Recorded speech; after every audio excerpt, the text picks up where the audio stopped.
Hignett corner, beyond Bent. Janssen! And Blackburn Rovers are 18 minutes away from a Premiership return. As far as Stewart, just outside the penalty area, clips it central for David Dunn. David Dunn equalises! It just had to be. Dack's corner and it goes, glance towards goal, and Rovers have taken the lead. And Charlie Mulgrew has scored his 14th of the season. It may well be the goal that sends Rovers back into the Championship.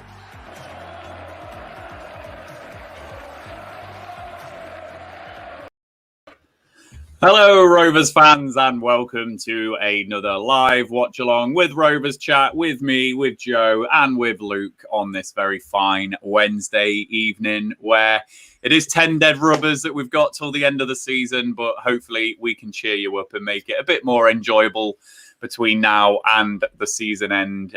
With the season seemingly fizzled out now, we will do our very best to cheer you up.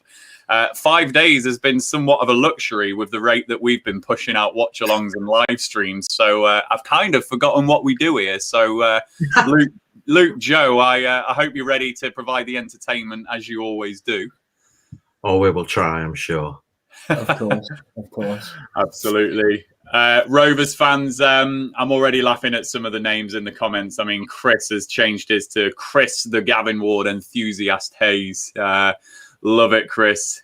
He's wanting a Desmond tonight. That'll be good if there's some goals in that.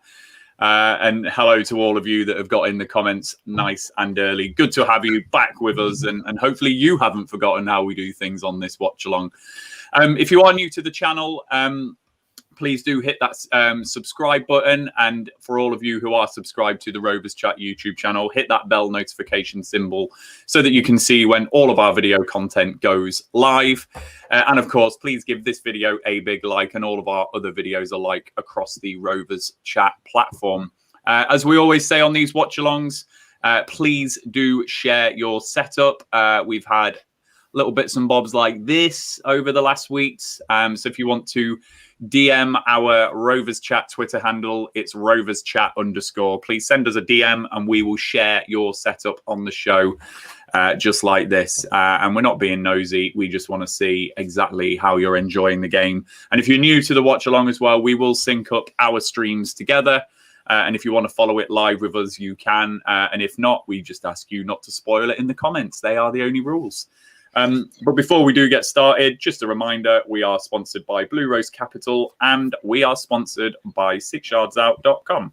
The Rovers Chat YouTube channel is proudly sponsored by 6yardsout.com. They've got retro football from every era with mugs, phone cases and much more. They also have plenty of Rovers goods, including apparel with the famous 94-95 season and this season's kit. Check them out using the link in the description below. Thank you to Blue Rose Capital and to 6yardsout.com for their very kind sponsorship. Yeah, I've remembered how we pronounce apparel, actually. That's what's happened between the last stream and this one. So thank you to Virtual Ryan for reminding me how you pronounce apparel. So there we go. So first things first then, Joe, I will come to you for your first reaction. Team news, of course, that landed about half an hour ago, just over half an hour ago now. On paper, looks a really solid Rovers side, but actually 6 changes for Rovers tonight, including the return of Lewis Holtby after a short spell, or not short spell, a pretty long spell out of the side, and Bradley Johnson back starting as well. So, Joe, how are you feeling about that side?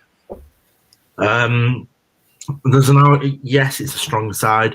There's an argument to say that Buckley, Doan and Tribal have been our best 3 players for the last 2 weeks and have all been dropped. Which, you know, they would have every right to be disappointed by.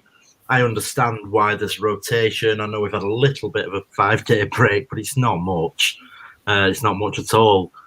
So I understand the rotation. I'm glad to see Joe Rankin Costello back in. I think that between Buckley, Tribal and Doan, I think at least one of them at least deserve to keep a place in the side. But let's see how they do. Yeah, definitely. And I think the points you raise about, you know, the 5 days not being much, I think there's players in that side that can feel hard done by tonight. That's coming out in the comments. Where is it? Jay Carruthers feels sorry for Dolan there. And then Ryan also making the point. Where is it? There we go. These comments keep whizzing down as I'm trying to click on them. Almost a team we had so much success with at the start of the season. So Luke, how are you feeling about the side? You know, again, it looks a strong side on paper to me, but as I say, all those changes and those players like Dolan, like Tribal, like Buckley, who were getting the plaudits recently, you know, do find themselves on the bench now. Yeah, I got to agree with what Joel's saying there. They've probably been our best 3 players, and particularly Buckley. There can't be any issue with, fatigue, being tired. He's a young lad. He's going to want to play football. So find themselves all done to, really, those 3. And, you know, Gallagher's not been particularly poor. Not been the most effective, but like I say, he's not been particularly poor. So, unfortunate for those 3, 4. But, I mean, on paper, that's our best back 4 available at the moment. And earlier on in the season, we've harked back to sort of September, and that'll be the front 6 that you're picking. We've got the defensive holding midfielder, we've got the runner, and we've got the playmaker, and that's the perfect balance in that midfield 3. So I'm expecting things tonight, and we're up against a decent Bristol City side that have been much rejuvenated under the new manager Pearson. Wells is dangerous, ex-Burnley.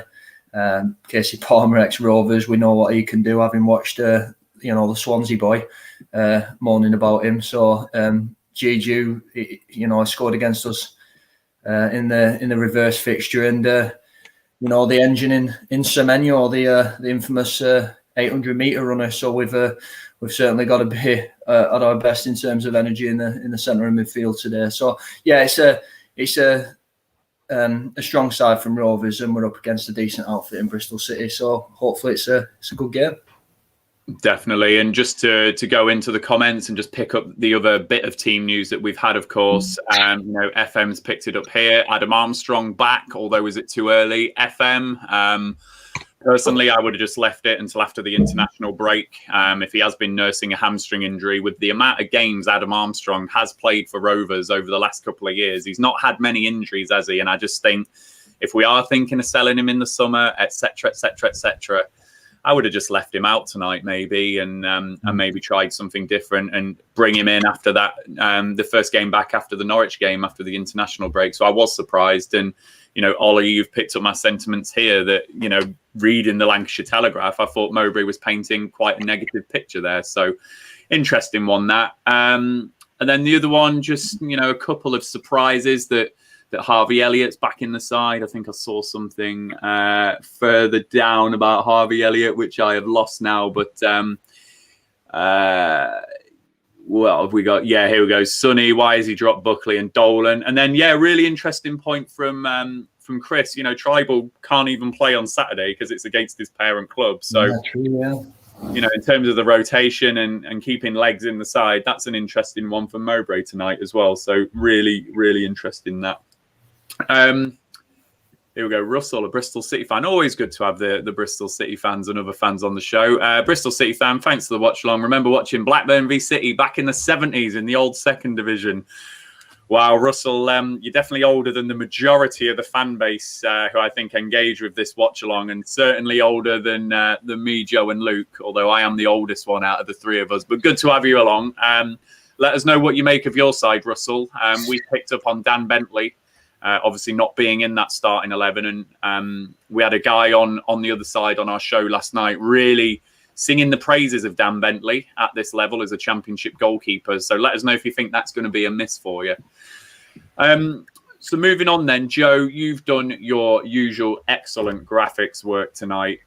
We'll start with this one that you prepared, Bristol City versus the 4-3-3. And it's 4-3-3 that Rovers are going to be playing tonight, it seems, that tried and trusted formation that we've had. So just talk us through what you've managed to find out, as usual, with this graphic.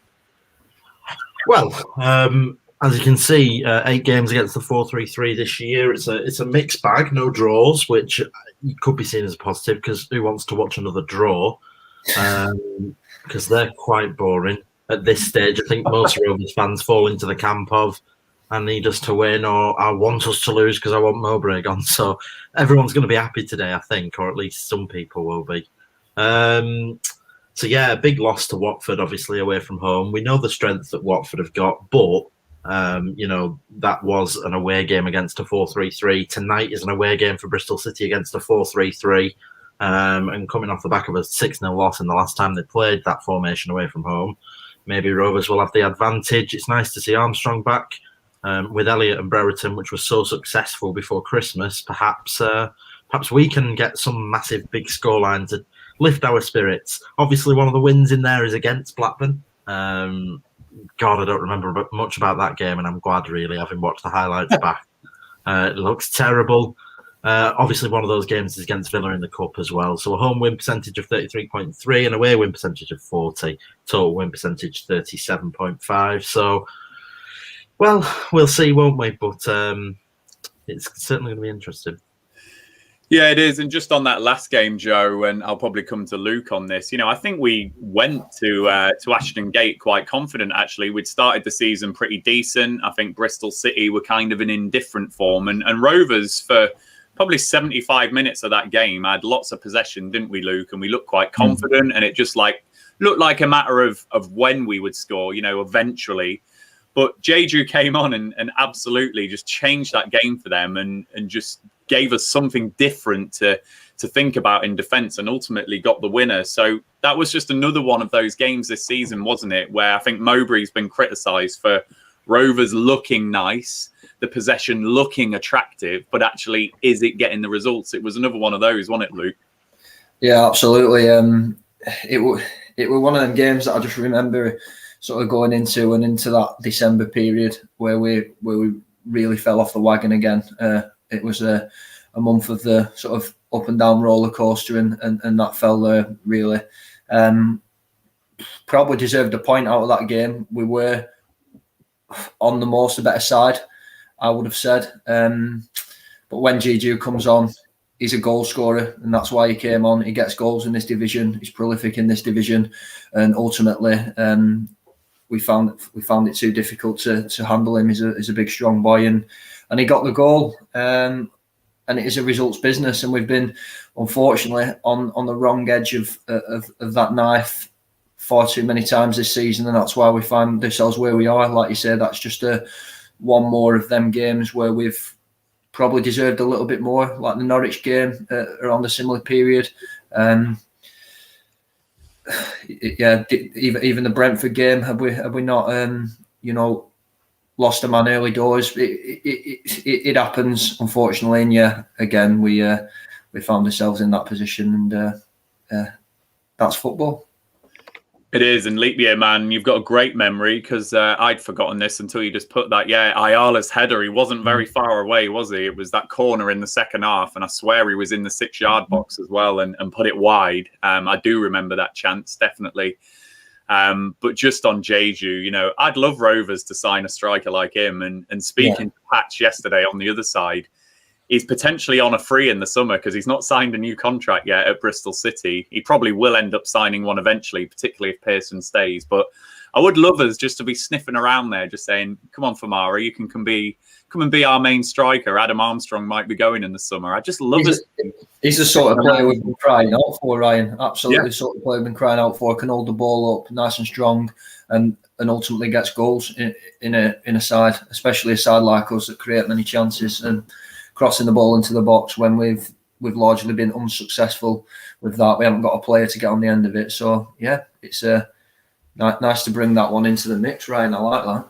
Yeah, ultimately, I don't think it will happen, Luke, because I think if you're a free agent in the summer, he's going to be commanding a good wage with no fee. So I think we'll be priced out of that one wages-wise. I think all our eggs are sadly in the Bradley Dack basket at the moment. And, that he's our big earner, isn't he? So we're going to have to be smart in the summer. So Russell did come back to us. So Dan Bentley has been one of our best players this season. Great shot stopper, big miss tonight. So that's good to know from our perspective, Russell. And certainly Patch last night was singing his praises. Joe, this game intrigues me. And I'm predicting a lot of goals in this game because there's just a few things for me which are pointing to goals. So apologies, Rovers fans, if it's 0-0. 3 of our last 4 home games have been against sides in the top 6 going for promotion, indeed going for automatic, Swansea, Watford and Brentford. So that's made those games which are kind of tight and cagey for them, and obviously quality sides that we've struggled with as well. Bristol City are very much improved, and as we said on the other side last night, very decent away from home as well. And players like Casey Palmer are back in form and wanting to impress Pearson. And as far as Rovers are concerned, you know, we've now got no pressure on the season. We're not going down and we're not going up. So I'm expecting a bit of a humdinger in this one. I think it might be quite end-to-end. But what do you think? Can you see goals? Can you see an entertaining game? Or what's your thoughts? It's a good question. It's a long question as well. I'm finding that tough. I think you can always see goals in a Blackburn game, can't you? I think that's half the battle. You can see goals. But, you know, and that's the issue. We haven't been scoring goals, so Armstrong's back. He's fallen so far behind Tony now that I think the pressure's off. I think he'll get one. I don't know, maybe two tonight. It depends, but Rovers are always capable of scoring. It's just whether we turn up on the day. Yeah. And Callum, I feel your sentiment. We'll be listening to you instead of watching tonight. Can't bring myself to watch us get beat again in a meaningless encounter. Lol. I understand completely where you are, Callum. We'll take it seriously tonight. We'll bring you all up. I've got a rum and coke. Life is good. You know, I've had a busy day at work. I'll watch Rovers. They might end up disappointing me, but hey-ho. We'll try and make it good for everyone. So if you're not watching tonight, let us know. We'll describe the action for you as best as we can, and we'll give you the usual dad jokes, banter, whatever you want. We'll bring it to you. So, yeah, just let us know in the comments if you're not going to be watching. So I'm just going to dip back into the comments. Luke, this is another thing that's come up on social media. I think it started with Kaminsky, and now I'm looking at iFollow, and it's obviously everyone. Where do you stand on this wearing the shirt in support of Bradley Dack stuff? Do you know what? I think given the year that we've all had, given the stance of the club on the We Are Together, I think it's absolutely fantastic, really, that they're all pulling together in this way. We've put a big emphasis, particularly as a channel, on mental health over this pandemic. And you look at Bradley Dack, and you know, people are going to turn around and people are going to say he's a footballer, he's on lots of money, he's a big TV star now. You know, he's backed up by his TV star girlfriend Olivia Attwood, etc., etc. And yeah, great. I mean, you know, people are in very different positions to the three of us. The three of us are in different positions to one another.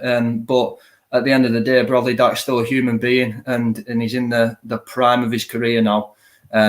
You talk about sort of 27 to 29 as a footballer, really, really hitting the heights. And he's not only missed the year leading up to that, he's now going to miss another year of football. And potentially then it's going to take him some time to get back with now 2 glass knees, so to speak. And yeah, he seems a strong character and everything, but speaks volumes that there's not been a great deal said on social media, especially when he's got a girlfriend that's so active on social media.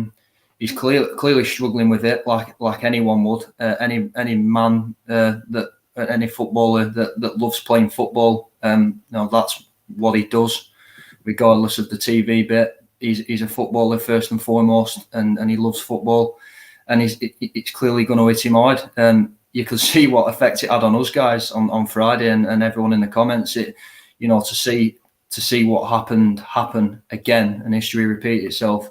It took a great toll on us. So for Bradley Dack, who's now got to come back and put a year's worth of hard effort into it again, to come back and have the nerves and the difficulty in 12 months to play football again and reach his peak and reach his potential, is going to be a very, very difficult thing, and that's going to be preying on his mind. So I think as a football club, it's it can be cringy, it can be this, it can be that, but football clubs have done things much worse in the past. Football clubs have wore t-shirts to support racists. So this is a boy that loves his football, and a boy that is a big part of this football club and these boys. So I think we've done the right thing to support him, and hopefully in the right headspace, and everyone pulls in the right direction eventually. So good luck to Bradley, and hope he comes back the player that we've seen him in the past.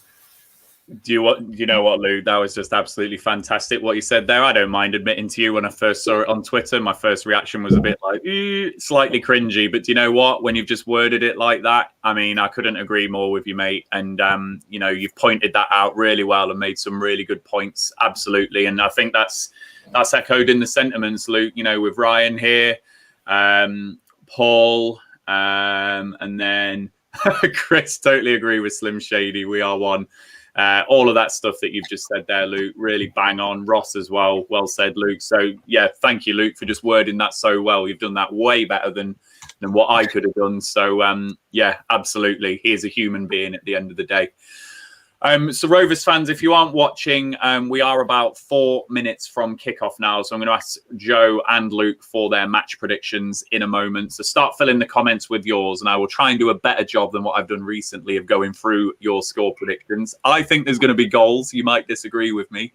But Joe, I'll start with you. What's your score prediction? How do you think it's going to go? I'll go 2-2 tonight. Yeah. Desmond! Oh, I can bring it up. He said it. Here he is. I do think 2-2. There we go. Luke, how do you think the game's going to go? What's your prediction? I did my Super 6. I probably did that on Sunday, and I had 2-0 for Rovers. I've gone back and changed that today. I think there's 4 goals in it as well. I hope there's 4 goals in it, because like we said earlier, we want to see goals now, and we want to see excitement, because it's all dead rubber. So 3-1 for me, Rovers, and just play for pride, really, and get a result for Dacky as well, if they're wearing the T-shirts. I think 3-2. I've shied away from a 4-3. I would love to be bold and say 4-3, but I think 3-2. I think there's going to be goals. 3-2 Rovers. I think both. 3-2. Hey? Desmond 3-2. Desmond 3-2. That's it. I would love it to be 4-3, of course, but no, I think 3-2. I can see both sides going for each other tonight, and this is a very decent Bristol City outfit, so we've got to be wary. And Patch was telling us last night, Kasey Palmer is in that position that I think he wanted at Rovers when he was here. He couldn't get in the Bradley Dack position because we had Bradley Dack. That's where Kasey Palmer plays for them. He's in that free role. He's pulling some strings, and we'll probably see a much improved Kasey Palmer tonight, so we're going to need to watch out for him. So the teams are now out, Rovers fans. Please do. I know a few of you have said already, but if you're not watching, let us know in the comments, and we will do the usual description of the action that we do. The game will start probably in a couple of minutes' time. Joe, Luke, and myself will get synced up. I'll run through these predictions in a moment, but just a reminder, as Dan said right at the start, Super Chat is available tonight if you did want to use it, but I'll run through the comments as we usually do as well, so there's no obligations at all there. So who was first with the score prediction? Ross, 1-1. Wilco, 6-6. Dave, 3-0. 2-2. 2-2. Oh, I can't flick between the comments and Desmond, so I'll just do a Desmond at the end. 4-2. Jacob, 1-0. Rovers to win with both teams to score. 3-3 Sonny. Paul, 2-1 and an own goal somewhere. 3-1 Bristol. I'm just going to start clicking because we are about to kick off. I think this is looking quite positive from you Rovers fans. Good on you. Very naive, Steve. Jill's in the house. Hello, Jill. Yes, Jill. Is Jill in the house, Joe? Yes, she is, as she is legally requested as a vulnerable person. Oh, fantastic. It's good to have her making the brews. That's the main thing. That is the main thing tonight. I don't think it matters if we win, lose, or draw. I mean, if I get a coffee at half time, I'm happy. Rick, I can't guarantee that Rovers will cheer you up, but we will try our best, guaranteed. I know it's hard at this point in the season, but we will try our best. And I'll give everyone the live result of the lateral flow test that I've just done. It is negative. There we go. I don't think Not you can pregnant. see that. That's good. Not pregnant, so that's good. That'd be interesting to declare live on a. I would have done it. Imagine if it wasn't. I would have actually told you if it was at all. So luckily it's negative. So Casey Palmer is about to get this game underway, Rovers fans. Me, Luke and Joe will sync up in a moment. False start on the kickoff.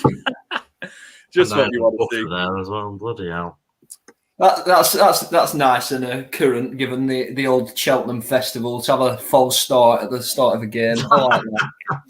Right, count us in then. So I'm 5, 6, 4, 5. Right, 6, I'll pause on 10.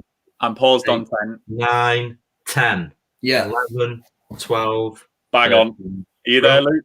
Yeah, I'm bang on with you now.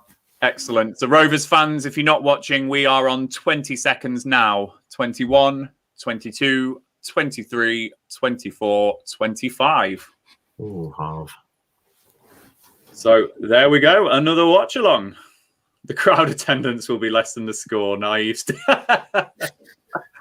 And Craig, I'm pleased you've been looking forward to this today. So have I. I've been absolutely jam-packed with bloody MS Teams and telecalls and stuff at work. So I've been looking forward to this and all. MS Teams. That's when you know you've done a few of them, when you're calling them MS Teams. Oh, God. Nicknaming teams. I know. Constant.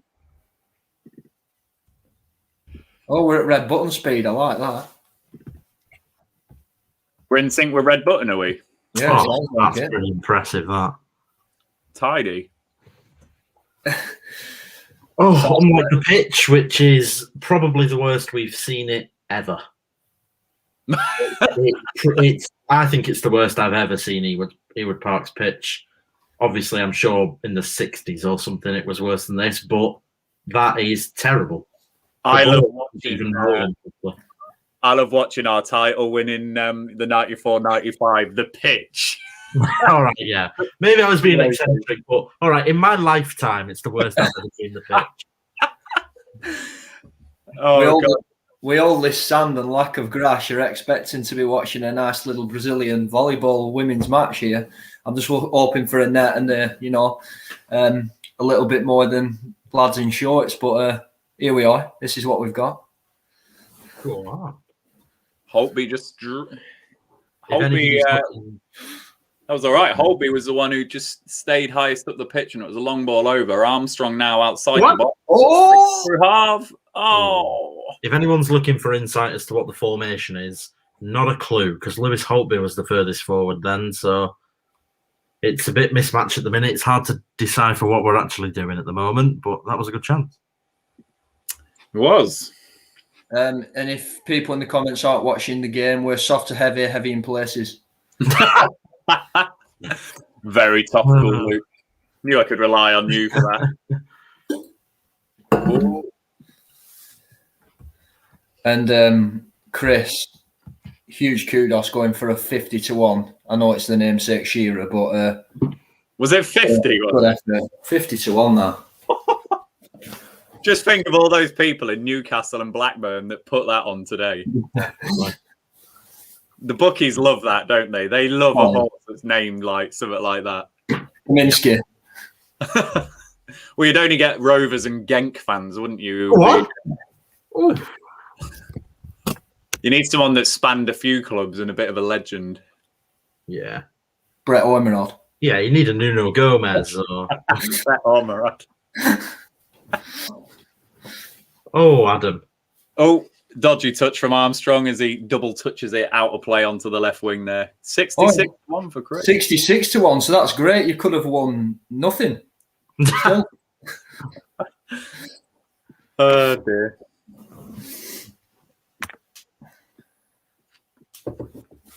Rum on a school night. I feel blessed. That is outrageous. You have had a tough day on MS Teams. I have it. I could have had rum during MS Teams the way it's got me. Palmer just breaking forward now. Oh, that nearly well cut out from Harwood Bellis. Looked like he was just going to set Semenyo in behind. Barnsley, here they go again. Oh, Who are they playing? Wickham away. All right.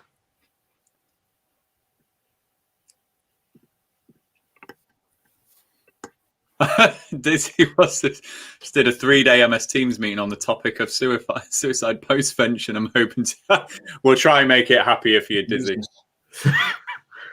I feel kind of at fault for that on Friday. I was so down.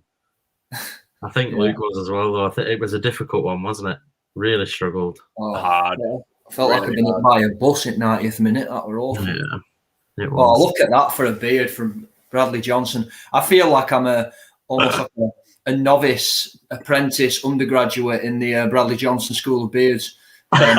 It's coming slowly, but whether I'll get my degree, I'm not sure. Undergrad at the moment, yeah. At best. Yeah, I think I'm in Freshers Week. I think Ben Brereton's one of your school chums. I think he's trying as well. Yeah, we've both seen ourselves in Freshers Week. We've probably got the flu and we're confined to our own home. Freshers Week, Jesus. That seems a long time ago now.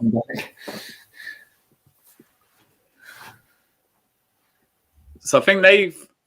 Oh, the Duke. And Sam Roberts should sign him for years. Yeah. You love an ex-Burnley player. Is that Bowie's first game and all? Yeah. You wouldn't touch them on a coupon tonight at Reading because, you know, Boyer's going to have a real impact on Birmingham. They stay up now for me. Do you reckon? Yeah. Oh, yeah. I just don't think they've got the quality yet. No, I agree with that, but I think they've just brought him in just at the right time to just get a bit of bounce. I think at best. Risky. I think they should have gone for a little bit. Oh, what a chance for Adam Armstrong there! I think I was Barry Douglas, wasn't it, who played the cross? Lovely ball. Barry Douglas, midway in the half. It's a lovely long cross from deep, and he's put it right onto Adam Armstrong's right boot. And he is on the volley just beyond the penalty spot. And he's really just shanked the volley wide. He should do much better if you're a top marksman like him. That's a big chance. And what a fantastic cross from Barry Douglas. Certainly. I was laughing at some of these comments about your beard, Luke. Luke equals George Michael tribute. Luke, the Lidl of Bradley Johnson. Hey, you won't get this on the middle aisle, I'll tell you. Craig's on the hobgoblin. Don't mind a hobgoblin, actually. Yeah, Si, he has got to get that on target, Si. So 7 minutes in, that is without a doubt the best chance that Adam Armstrong won so far within this first 10 minutes. I think both sides still just kind of weighing each other up a little bit at the moment. Yeah. Casey Palmer's just come to get the ball deep and hit a very interesting pass out of play. Casey Palmer. It's Casey Palmer. He's just soiled like that name now, hasn't he, Reese? He's a good lad, Reese. I'm just doing it for Casey Palmer to clip me and get me famous. It's Casey Palmer. Woodman, you donkey. Please do that again. I was watching a little bit of his watch-along on Saturday because they were the early kickoff on Saturday, weren't they? And he came into ours, so I just went in and said thank you to him. And I went in just at the point, I don't know if you saw the game, Woodman actually shanked a ball right to Pelly Ruddock about 50 yards out. And Ruddock clipped this shot. I thought it was going to lob Woodman, but he managed to just tip it over. I was nearly there, ready for another Woodman mistake. It were your moment. It were your time to shine. Evening, Arnold. And I think they're right in the comments. That is some beard from Bradley Johnson. You expect him to wear a shirt and have an axe, aren't you? It's fantastic. He shouldn't be wearing a football top. Speaking of the axe, I've got to give Alex Lomax his name in light for what he said the other day in our group chat. So we were all reminiscing about Aaron Mokoena and talking about the axe. And there were some people bad-mouthing the axe, which I'm sure some of you will not be happy with. And Alex came out with a cracking comment that Jason Lowe would lose possession even if he was in possession of an axe, which I just thought, Alex, brilliant. I didn't see that. That's brilliant. So if you're there, Alex, you deserve your name in lights for that one. Chris Kamara didn't see Mokoena either, so don't worry about it, Joe.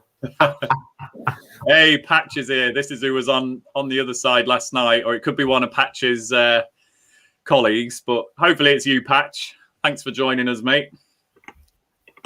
With all due respect, that really reminds me of dodgeball, and that guy's a hero. Patch. Yeah, it is actually. Casey Palmer now. Ooh. Drinks his own urine. It is Patch. There he is. He's got a much better garage than mine. He's actually converted his into a proper room, complete with movie memorabilia and everything.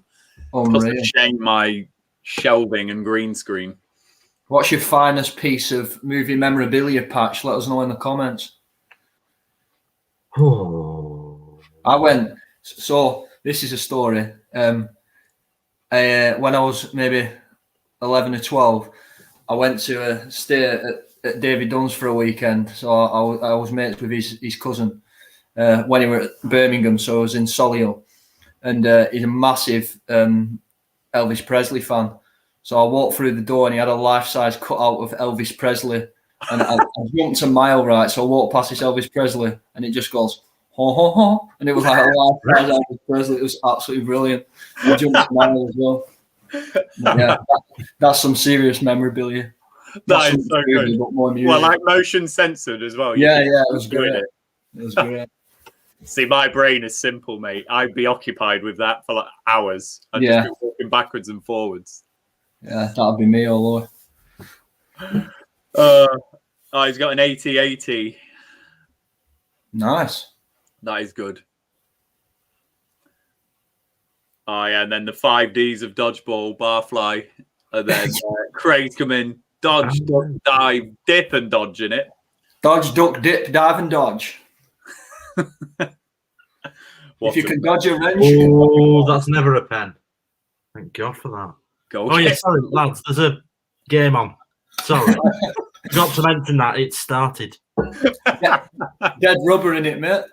Here we go, Rick. If you can dodge a wrench, you can dodge a ball. I was like one word off that quote, and I was like, what is it? You can dodge a ball. If you're still there, Patch, you're ahead of me. I'll be back later. Yeah, what we on? We're on 12. Pause for 5 seconds. We're on 12 minutes, 7, 8, 9, 10 now.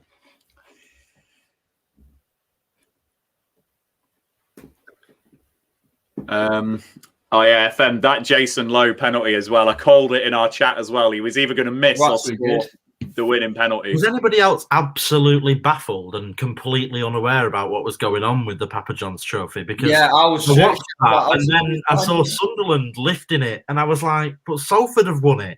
And then I read into it and realised they were 24-hour champions or something. What? How did that even... What? Yeah, I did same. Weird. I've got to say, Duncan has got a story and a half here. We'll just see what Rovers do with this attack as Brio picks the ball up from deep and has played it out wide to Elliott now. He's got Rankin Costello out wide. Holtby's received it off him in for Brio. Nice. Ooh, good little interplay there. Brio at the heart of it all. So we'll just stick with it here. Harvey Elliott now trying to find Rankin Costello, and it's been cleared by Bristol City. Yeah, good little play. Really good to see Brio get that ball and really start to dictate things. Duncan met the Axe in a pub one night in Portsmouth. What a guy. Was on his own and asked if he could come with us. We never paid for a drink all night. Get in. I'd love something like that to happen to me. That is just so good. Glenn Entwistle has some stories like that. Glenn's been on some nights out with football players. Wait while he gets on and gives you stories. Here we go. And I can imagine that, Duncan. He was well happy. Who knew? We knew he was a really nice guy. And then we sing that Mockaway is going to break your legs. But he's a really nice guy. Gilles. Are we just going to stop having Rovers watch-alongs and do movie watch-alongs? Starting with dodgeball. We'll all wear pyjamas and put our slippers on and have hot chocolates. Yeah, I'd throw the Mighty Ducks in there as a film we need to watch.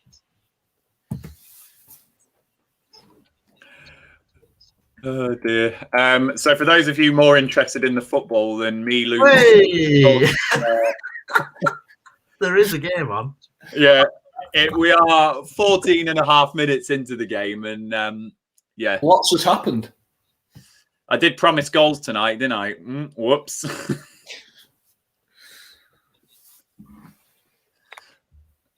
Goals are coming. Just like defenders. Exactly.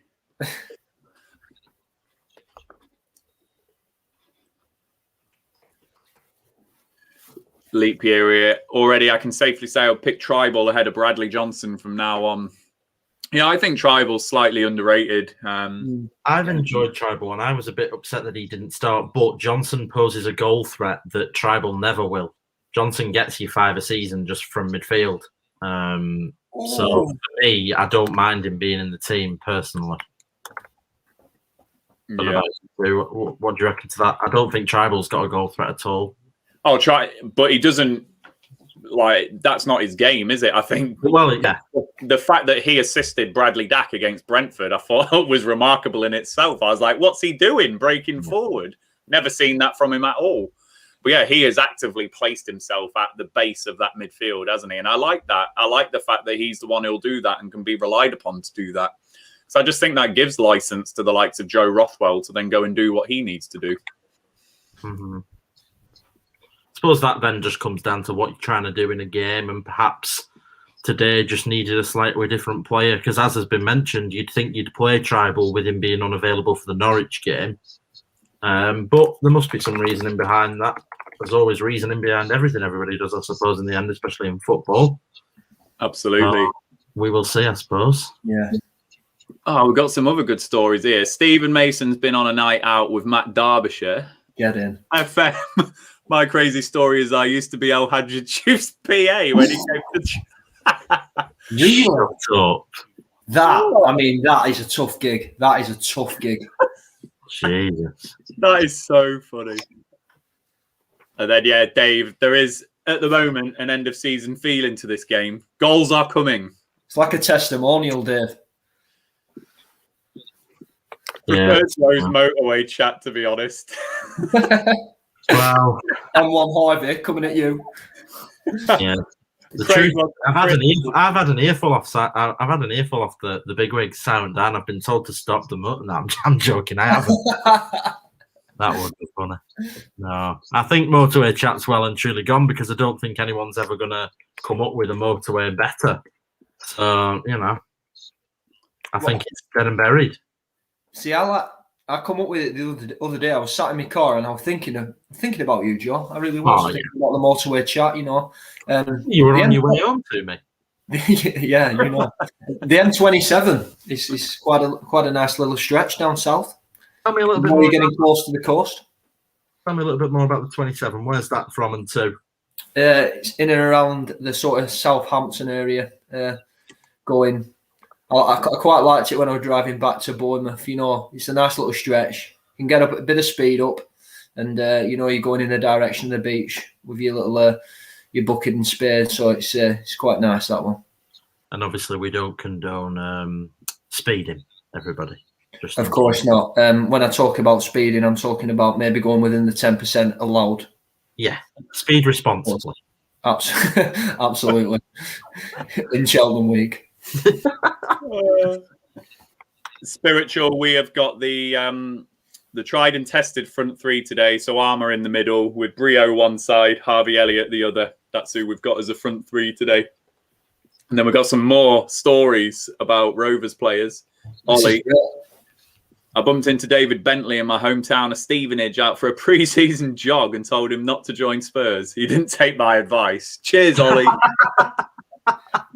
His football career went great after that, didn't it? With his early retirement. So I think he probably just running the bar. Yeah. Should have took the advice. Although he did score that great goal, I suppose. Stephen's good friends with Matt Derbyshire, to be honest. Maybe you can get him on a Rovers chat show one time then for us, Stephen. Yeah, that'd be great. Great old town legend from the motherland. Come on, good ball. Good ball. Come on. Help him. The options just aren't there at the minute. No, so we've had to go back to Howard Bellis there on that attack. Matt's had a Birra Moretti with Craig Short. Like that, Matt. Would that be condoned by Rick Trowbridge? Not sure. I think it is. Oh!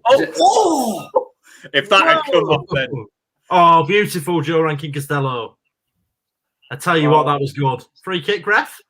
Unlucky. Oh, chance. Oh, and again. Oh, you with the and again. You watch it. He's right giving it. On the edge. Lots happened in that Rovers fan. So the first thing that happened is Barry Douglas put in a ball, and the edge of the box, Harvey Elliott went for a ridiculous overhead kick, and it would have been sensational had it came off. But then the ball went out to Joe Rankin Costello at that point, did really well, and it looked like he'd just been clipped down that right-hand side, and the ref didn't give it. The ball got played across, eventually came to the edge of the box. Rothwell's got it, and then we've been fouled literally on the edge of the box. It was Armstrong fouled, wasn't it, on the edge? Yeah.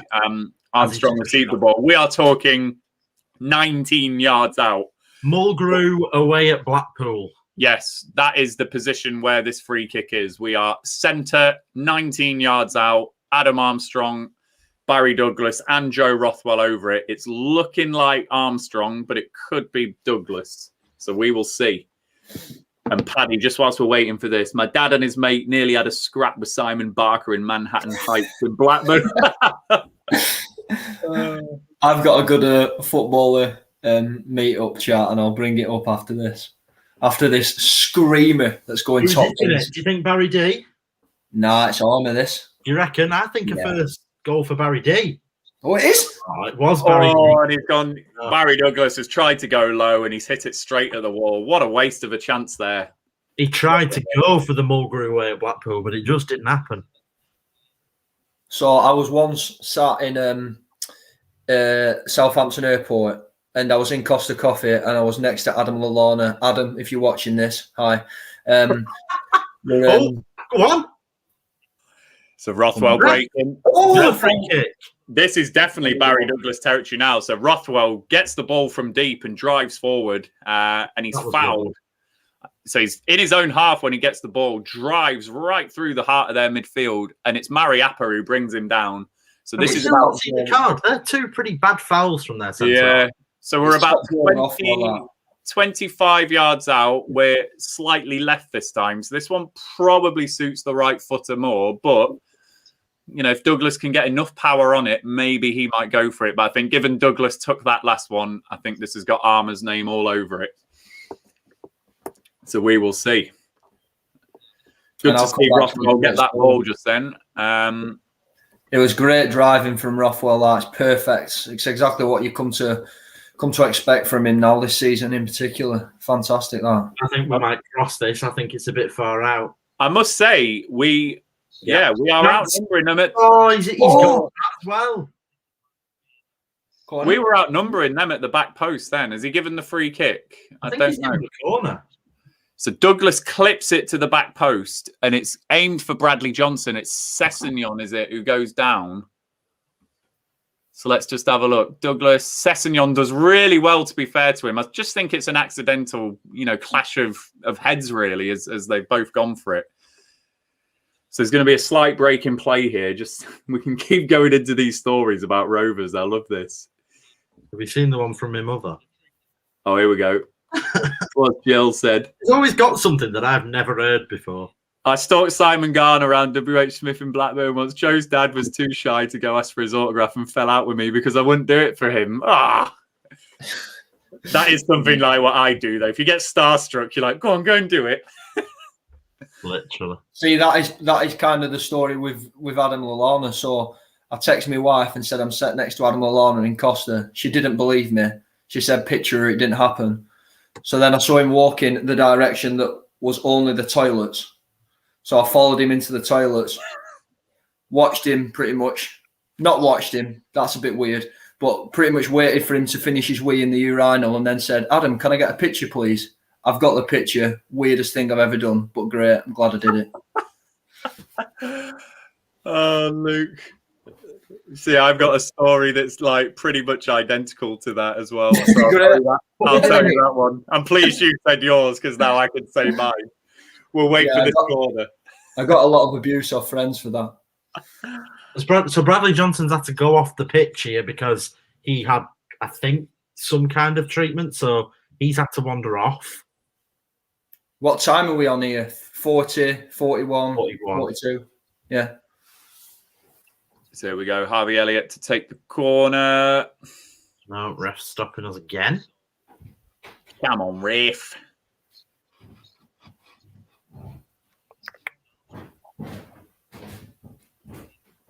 Right, here we go. Elliott to take. Oh, low. Oh, Go on, another corner. got away with that because it was an awful corner. Gone short. 1-2 with Brio. Back to Johnson now. Who's going to put that ball in. It's hit the first man. Cleared by Wells. Straight to Holtby. And we're going to have to go back now to Douglas, who hits it out of play. Ugh. I was like the Roy Hodgson emoji there, where I was like, yes.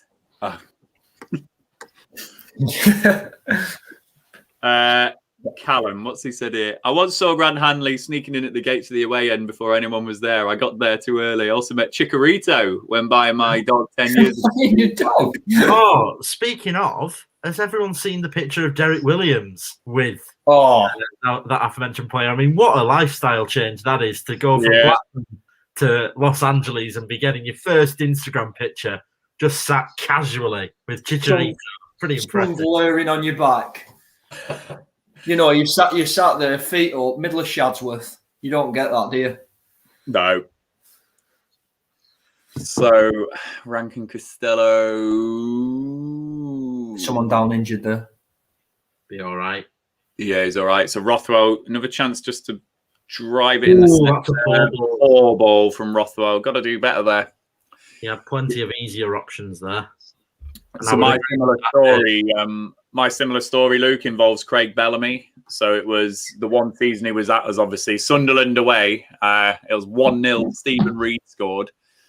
And Bellamy wasn't travelling with the squad that day. I can't remember where he was going or where he said he was going, but he was in his own little minibus. And at Scotch Corner Services, I stopped off there and Bellamy had as well. So similar to the kind of like story of go and get his autograph, go and speak to him. That's what I was saying to my missus at the time. So likewise, I followed Craig Bellamy into the toilets to say, can I get a picture? And his bouncer or his security personnel was like, do you want to hold it for him too, mate? So I got ripped by the guy there as well. How big were it? Fair to medium. Good to soft. Yeah. Hard in places. Oh, dear. Oh, Jesus. Smut. Absolute smut on this channel. Well, we were talking about 10 dead rubbers earlier, so... Well. Don't talk about me bringing the tone down. Can you bring the tone down when it is where it is? Big chance. Big chance. Joe. So Rothwell's just managed to retrieve it. Edge of the box goes out to Armstrong now. Cuts it up to his left and it's blocked. Oh. Go on, Joe.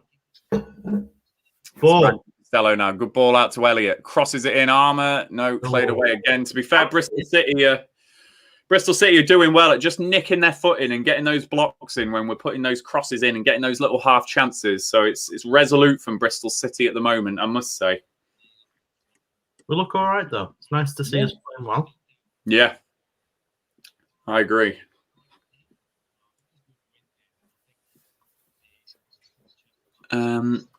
So who's down here? Naki Wells is down. So let's just have a look at these other ones. So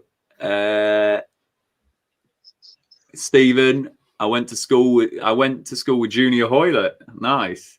I always remember the Wolves away game when he bagged 2 when we sort of knew that he was going to be leaving. What a player. Steve, the season Burnley nearly went out of the league. All the players were out on the lash in Accrington the night before a game. Jesus. Matt, lovely time. And I rubbed Jordan Rhodes' belly. I had a beer. Just the one. Spiritual. My sister's boyfriend at the time was best mates with Brett Ormerod. Good player and sound lad. Yeah, he's a sound guy. Matt. Sounds very... Oh, dear, Matt. Liam once saw Martin Olsen in Norwich JD buying boots. I love these stories. These are brilliant. Jimmy Grimble type story, that. To add on to Houlihan once got his autograph. To add on to Naylor D's one there, I met Marouane Fellaini, and I must have been about 8 years old. I was at a wedding. Maybe I was like 9 or something. And they were staying in the hotel where this wedding was, and they were playing Rovers that day. I think it was in Preston. And he came down the stairs with his headphones on, and I said, "Can I have an autograph, please, Marouane?" And he had his headphones on, and he went, "Take the lid off the pen!" Like that, really loud, really aggressive. And I went, very scary bloke. Naylor met Fellaini in Liverpool's buying, asked for a photo, and he put his own up and walked out, my friend. So that is consistent with how he described his character. I once saw Van Gerwen walking into Ladbrokes, and I followed him in, and he were on a fruit machine, and he asked him for his autograph and a picture, and he just not here. Finished up fruit machine, went outside, and then took a picture with me, and he was like, "Not good for sponsor." I love that. What we got here? Chris, I once served Duff and Yance in a restaurant in Burnley called Fencegate Inn. I was trying to push Lancashire hot pot to them. Apparently, it's not healthy enough. Imagine if you'd fueled a Rovers promotion campaign on Lancashire hot pot. I had a selfie with Grant Hanley in a pub a couple of nights before we played Liverpool away in the cup. He was very cagey and made me promise not to put it on social media. Fair play. They're not happy with the naughty. Fair play that he managed to get his head on a selfie. We've been given another free kick, and it was soft, and the Bristol City players are fuming, surrounding the referee. It's great to get a ref doing things our way. One? Oh, it's going to be a corner. Oh, yeah, corner ball here. These are just I can't keep up with all these stories. They're absolutely. Oh, is that true? Shut. Are we getting into we're making them up now? That's my favourite one. It doesn't need any trimmings. That is brilliant. Oh wow, 8 words. It's all you need. That is great. And then when he gives you the backstory that it was playing Aladdin in a Christmas pantomime. Corner for Rovers. Here we go. Oh, that was dangerous. Oh, we saw O'Leary there. I told you before the game, the insight that we got, poor in the air, and that is poor goalkeeping from the standing goalkeeper. So the corner was played in, and it went right to the near post, and O'Leary had to do really well to retrieve that. And then Bradley Johnson on the return. It's another corner. So here we go. Rothwell to take again. Oh, come on, Jill. Jason Steele at Rivington. Oh, I remember this. I remember her coming back and telling me I was absolutely gutted because I didn't see him. Gutted that he dropped the crisps. Which was about right for him. Here we go. Corner played in. Oh, and he's hit it into the side netting. I'm absolutely... Whilst there's a 0-0, these stories are keeping us going. I think we were down to Chris next. Away at Peterborough in League One, we got Dacky to hold our 5-month-old baby for a photo after the game. She proceeded to fill her Dacky in his arms. Ollie, this is not as weird as it sounds, but I've shared showers with Is that in the games you can play at Ewood when you can pay? Must be. Could be worse, Could be more demoralising. It could have been Chris Samber that you had to share it with. Now there.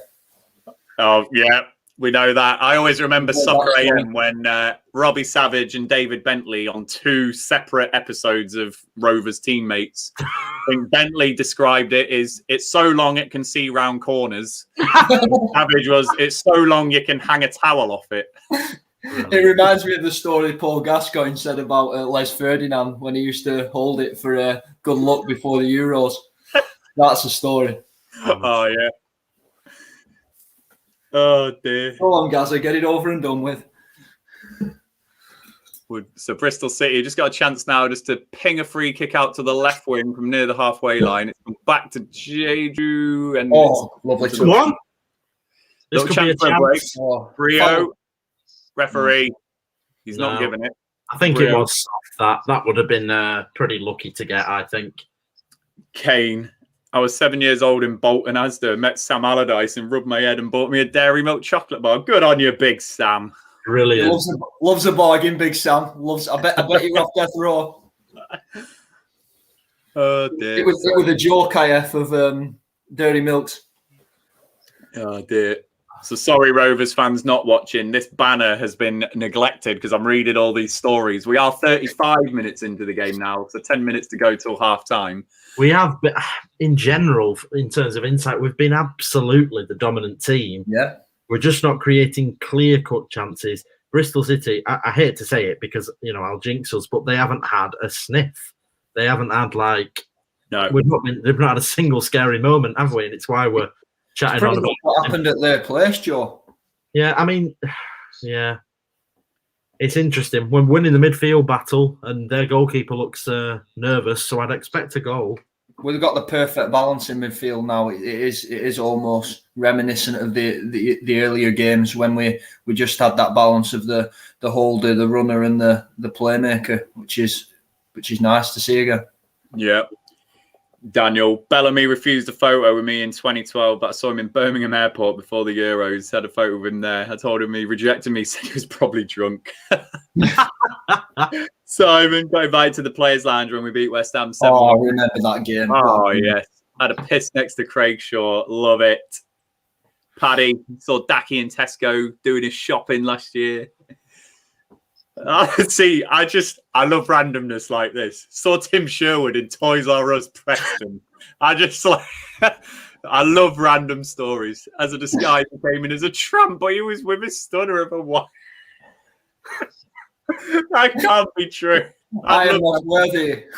Steve, please tell me that is actually true and you're not just spinning the wheel of random players and shops and locations in the country. That is superb. Naive Steve's just created a chance. So, great ball. Come on, get in the box. He needs options. Brio's into the box now.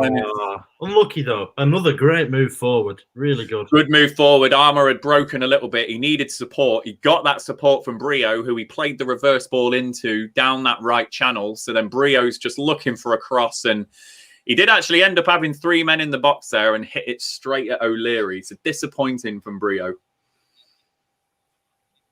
God, I'm so behind on the comments now.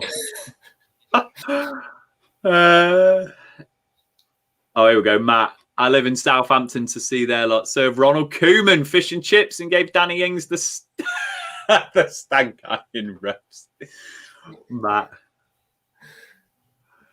Oh dear. Morgan, Samba used to go in the Premier shop and get 4 Mars bars after the game. Morgan. Can't go wrong with a multi-pack of Mars. Out of this world.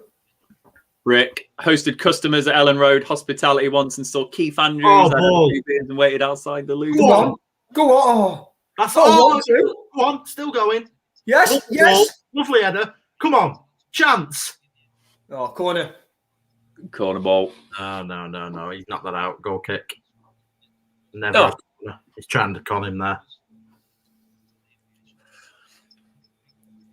Not the best header by Elliott there. Oh, yeah. Yeah, good spot that, Joe. Eagle-eyed Joseph Harvey. Well, of the three of us, I probably am the only one really watching.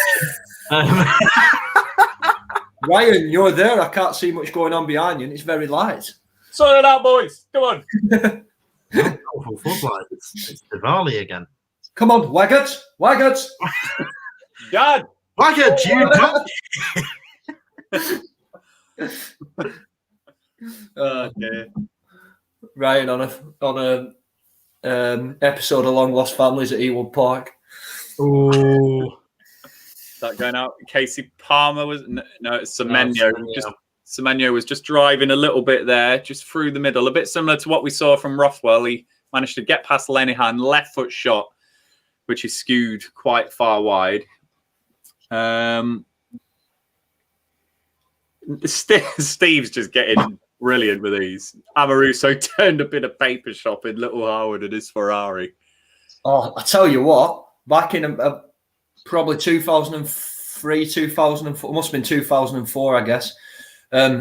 Jordan, as in Katie Price, hello. She used to sit behind me in the box when she was with Dwight York. When I was in the Blackburn and lower tier. If anyone used to sit in and around there, you'll know. You'll know. Love it. It's too young then to really appreciate what we're going on. Oh, we've still got them covered. Absolutely nothing. Well, not. There were a page 3 model in behind. Yeah. You to realise you don't appreciate that. Something was going on, and it definitely wasn't. Much for you. Busy. No, but met an AFL hero of mine who was completely shit-faced drunk and punched my 12-year-old mate in the guts. Bloody hell. Was he still a hero of yours afterwards? Saw Henning Berg at Aquamania. These are so good. It's outrageous, this. Alejandro joining us from Mexico. Once Kazim Richards arrived to Pachuca, I knew I had to ask him for his autograph, and I did. And don't support any other team but Rovers is the closest I've been. Kazim. What? He was a good player for us in that season. Calling Kazim Richards. He's doing really well now, actually. Yeah, he is. Great player. Paul sat next to Mike Newell on a course for drink driving. Oh, God.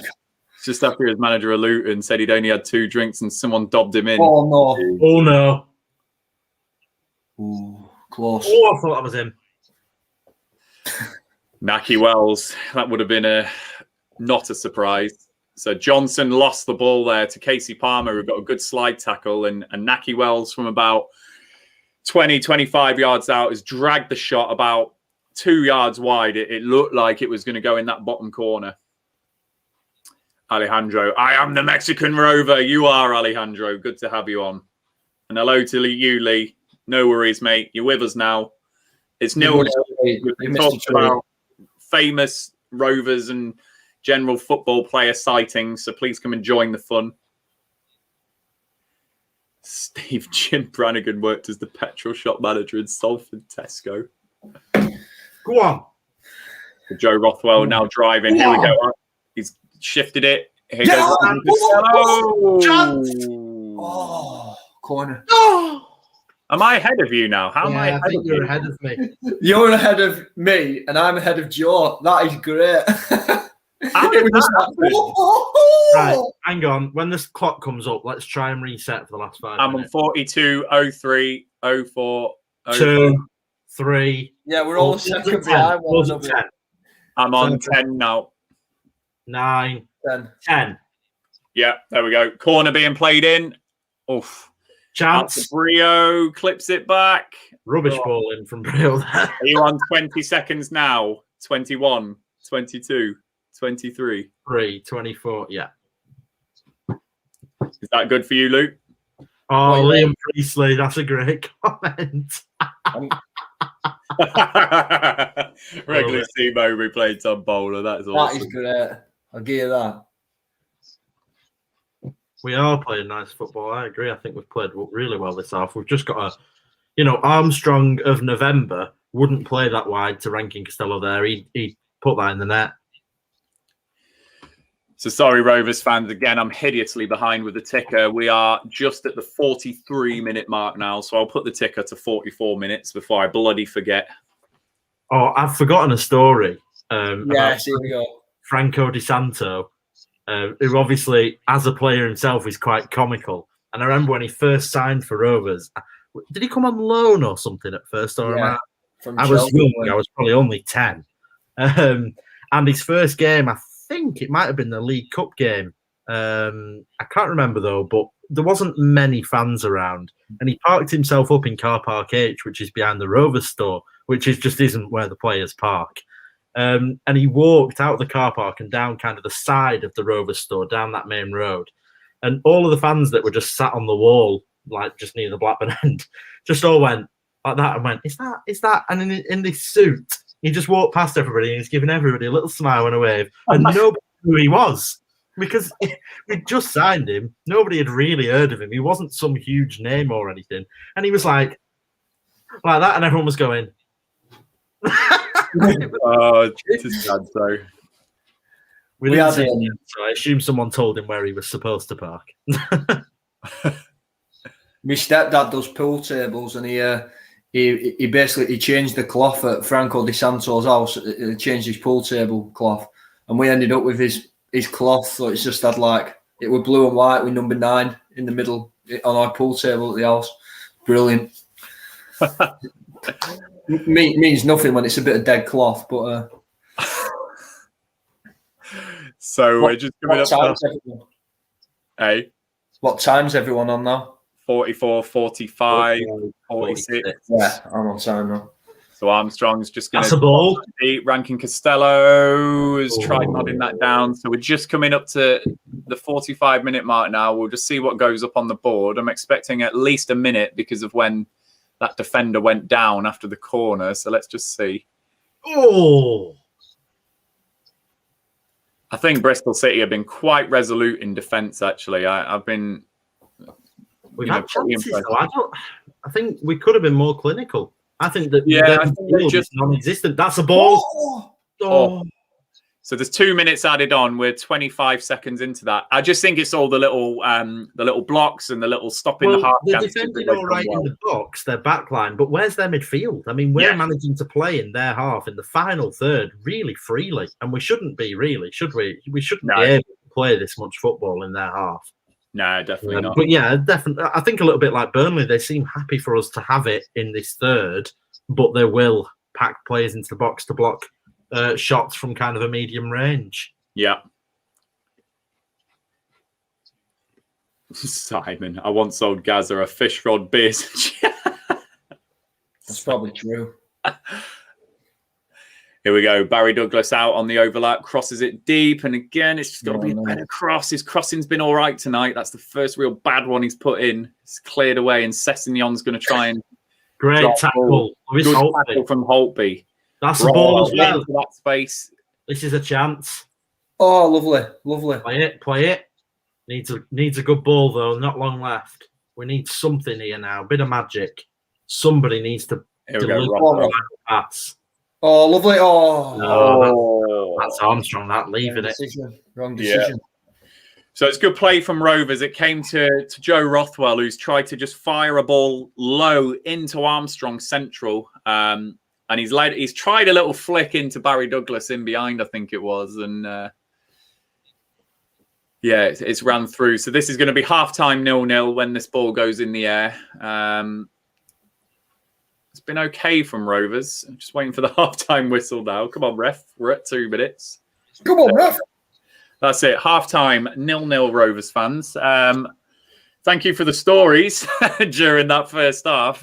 They certainly kept us entertained. But Rovers have played some nice football, as Jill says. It's been okay. We're just needing that little clinical edge in the box. And then what's patch? Here we go. So the Bristol City view here. Several pacey attacks from Blackburn, who are clearly on top. We're struggling to get enough possession. Yeah, we've had a lot of possession, Patch. Been quite surprised how much we've had in midfield as well, I must say. So, but I was just saying there, I've been quite impressed with Bristol City's ability to just block those little half chances and get your foot in a little bit. It's just stopping us in our tracks a little bit in the box. Let us know what you think, Rovers fans, in the comments. We will cut for a 5-minute break very, very shortly. Chris Hayes. Oh, no. He's not Chris. And you didn't miss any service station talk, Lee. Don't worry. Ryan, quickly, let's pretend we're not live. Just quickly want to test. I'm trying to make a new background for Saturday's game. But it needs all three of us here to see if it's lined up correctly. So I just need to test it, see if it works, see if it doesn't, fix it. So everyone forget, pretend we're not here. Let me go for your half-time brew. Oh. Right, okay, that'll do. I know what I need to do now. Thanks all. Ignore me. Very good. You saw a little sneak preview of the graphics from Joe. Don't shoot the messenger. I'm just telling you what the Spirits are telling me. So whilst I wait for people, I'm just going to go into these the final random stories that we've got. Kane. I once played 7-a-side game with Shearer at Youth Zone after winning competition in school. I was only 11. That's it. This is that car were unreal. I remember that. Love that one, Ollie. Chris, Linda Lasardi and Alan Jones once came to my school to talk to us about how to look after your money. Needless to say, I wasn't really listening to anything she was saying. When did you go there, Ryan? I know. What year was that, Chris, when I came up? Can't remember that one. You'll have to remind me. Daniel. What's Linda like? Is she sound?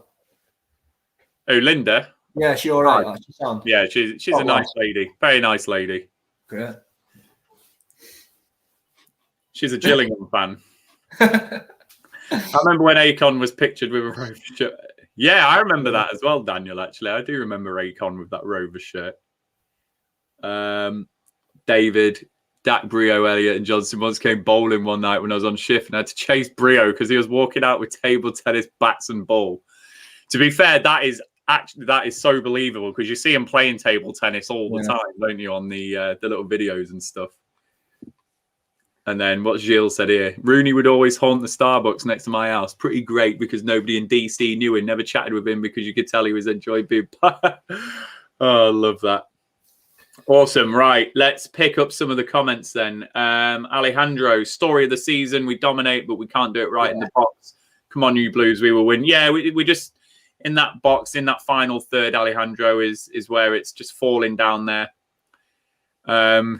David, yeah, I've given it the kiss of death. I'm not taking any ownership or responsibility.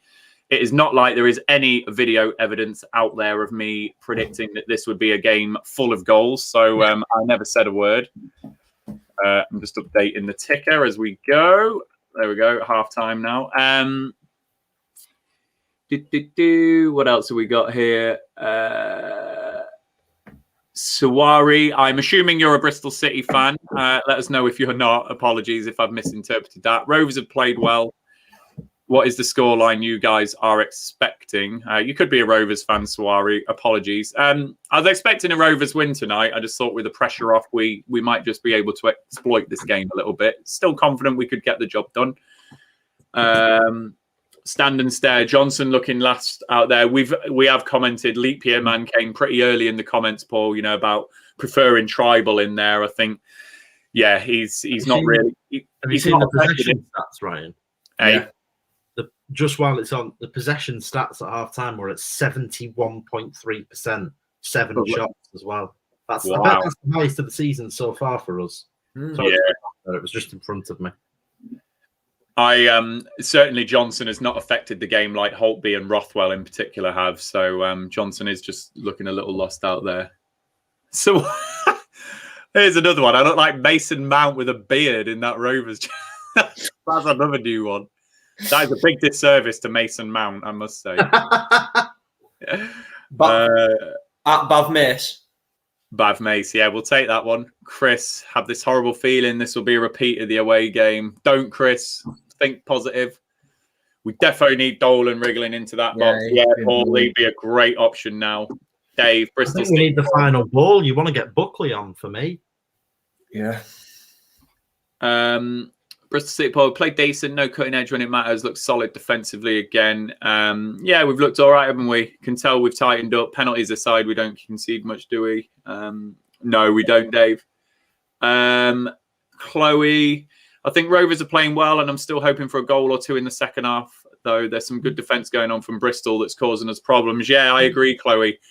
I have been impressed with Bristol City's ability just to get those blocks in and just do that kind of last-ditch defending. So it's really good from Rovers until we get to that box, and they're doing well. So I agree with you, Chloe, certainly. Remco's asked, I'm going to come back to your question, Remco, probably after the break in a moment, but Joe and Luke, just keep an eye on that question. It's about John Buckley. Sawari's from Qatar. Sorry, Sawari, from Qatar. Good to have you along. Always good when we've got people from across the globe. Yeah. So thank you, Sawari. Can you get me any tickets for the World Cup? Yeah, yeah, that would be good. Paul, we're doing nothing with the possession. Who else have we got in here? Hunters, I'm so bored. ZZZ. Hopefully we're keeping you company, Hunters. All right, Hunters, come on, man. We're doing the best here. We're doing the best. Oh dear. Steve, very informative tonight. I finally found out why Chris Samba was offside a lot. There you go. VAR would have killed him, wouldn't it? Yeah, the lines would be doing him a disservice. Lee, feel bad for getting a little excited early on in the season without signing like a drip. I feel really defeated with recent results. And then you don't need to apologise for that, Lee. It is hard. You know, we've got 10 games now that basically mean nothing. And the Bradley Dack was just a bit of a hammer blow, wasn't it? And I think we all were hoping that we'd just be up there in playoff contention. And it's hard. You know, we will try and keep things exciting on the channel, but it's not easy. All right, here we go. Here comes Jill. Oh, thank you very much. Hiya, Jill. Hello. It's that time. It's that time of the match again. Oh, Half time. What's the brew, Joe? Is it the same brew as usual? Is it coffee as per. coffee? 2 sugars, dash of milk. Two sugars. Bit of a sweetener. Oh, great question from Chris. And now I want to know. Brilliant. Yeah, that is, yeah. Where are our barbecue crisps from America? Have they arrived? They'll be stuck at customs then. Big job that now with Brexit. They might have like their own version of Walkers, because is it Lay's in other country, Walkers? Yeah, well, there's Lay's in Spain as well, isn't there? I know that one. I think there's only that is Walkers, isn't there? Yeah. That is a great question, Lee B, because I know that for a fact that there's jammy dodgers in the kitchen. That's true. You know, I haven't been provided with one. It's terrible service. I'm joking. Thank you. Luke, you've got a ticket to the World Cup final. Sawari's going to sort you out. Look, there you go. If England gets there. If England reaches the final, that's where that plan becomes unstuck. Very well. Yeah. I'm going to do 2 more comments, then we'll just have a very, very quick break so I can Ready-sanded crisps. get another rum and coke. Who was I going to? Alexander, Holtby should have taken the free kicks. Yeah, I'm surprised Holtby didn't take one of those, I must say, Alexander. I thought he might have had one. And the corners, I think there was that one from Rothwell that went into the side netting. I think they've been okay. But yeah, maybe Holtby might get on some of the stuff. And then Hunters, he meant the game, not us. Thank you, Hunters. Appreciate that. So there we go. Oh, yeah, there's a lot of people in this, isn't it? Joe, did you get your Armstrong FIFA card? Well, yeah, so the way it works is that from 5 games from when that was released, Rovers needed to score 6 goals. And I think currently we're on 1 or 2. I think we're on the 5-0. So tonight's game, the Norwich game and the Wycombe game, we need 5 goals. And basically, if that happens, then the Adam Armstrong card itself goes up by 2 in everything. So I'm going to be honest, I don't think we're going to do it. So, yeah, to answer the question, I can't see us scoring 5 goals in 3 games.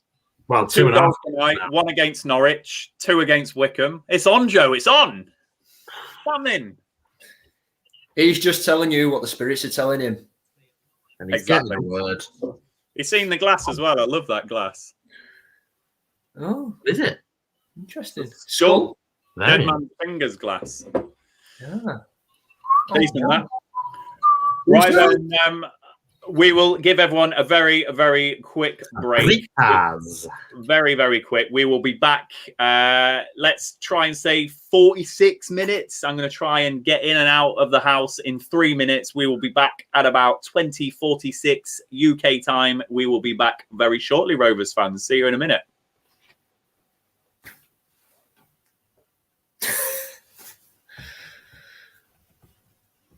I realise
I'm back. I just, my lad just said there, he's on about the Armstrong card because he's been watching a bit of the stream, and he's given a prediction. He says we're going to score 2 tonight, 1 against Norwich and 4 against Wycombe. Crikey. So he's. I've got a tweet to show you, by the way, Ryan. Go on then.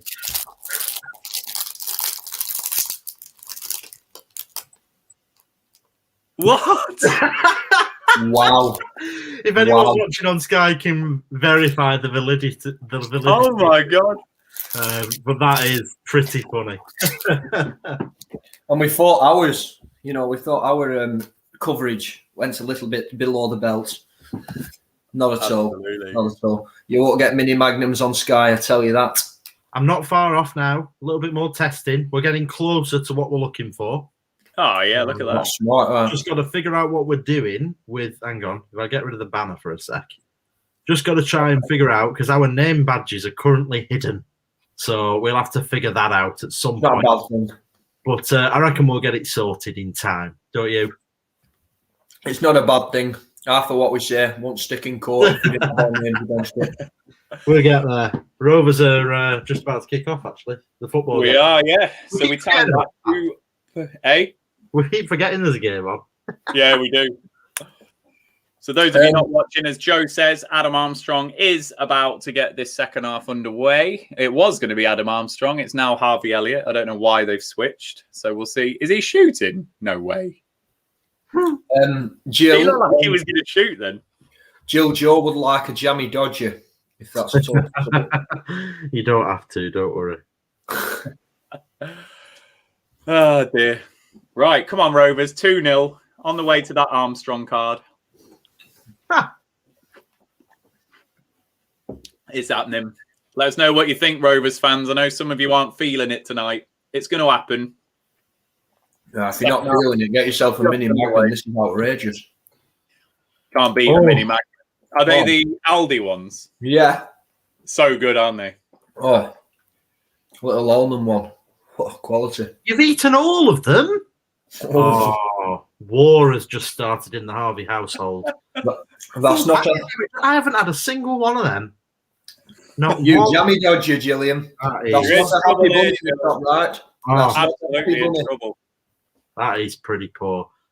If any of you want to do a super chat to buy Joe a packet of jammy dodgers, feel free to. His mum's neglecting him. Oh, Ryan said that, not me. the nerves. The nerves. Ryan said that. Wasn't me, Mum.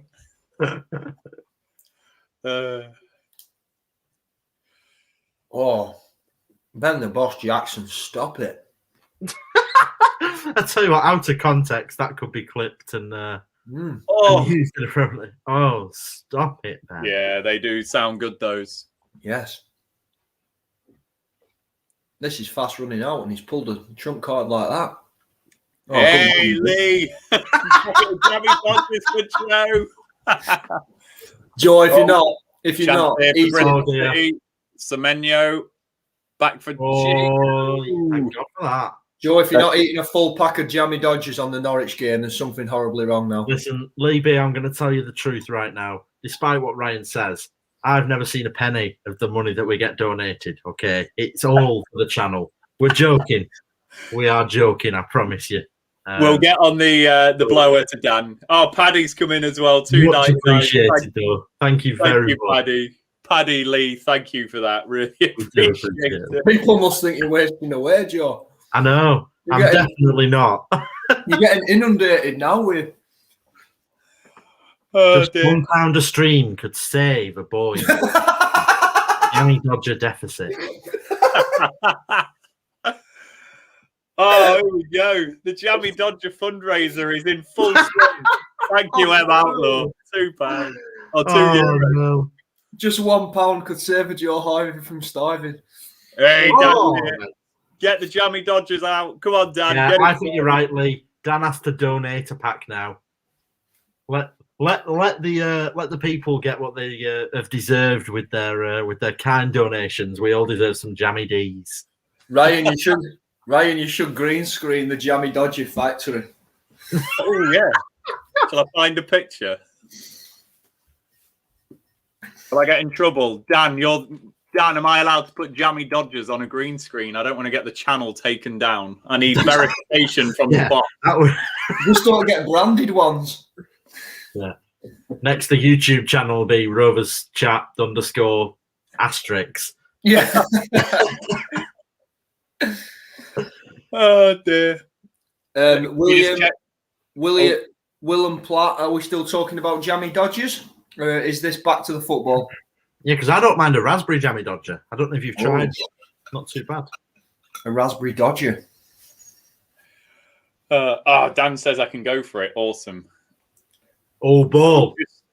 Oh, that'll do. Oh, that's it's good to have you with us, Jesus. We've been praying for you for the first 45. Good ball in from Douglas. You're ahead of great ball in by a second, I think. We'll check then. I'm on 14. Oh, it was going to be 49. I know.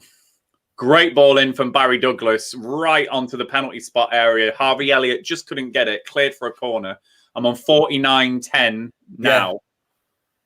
10, 11, 12. Right. I'll stop at 15. Just give me 1 second.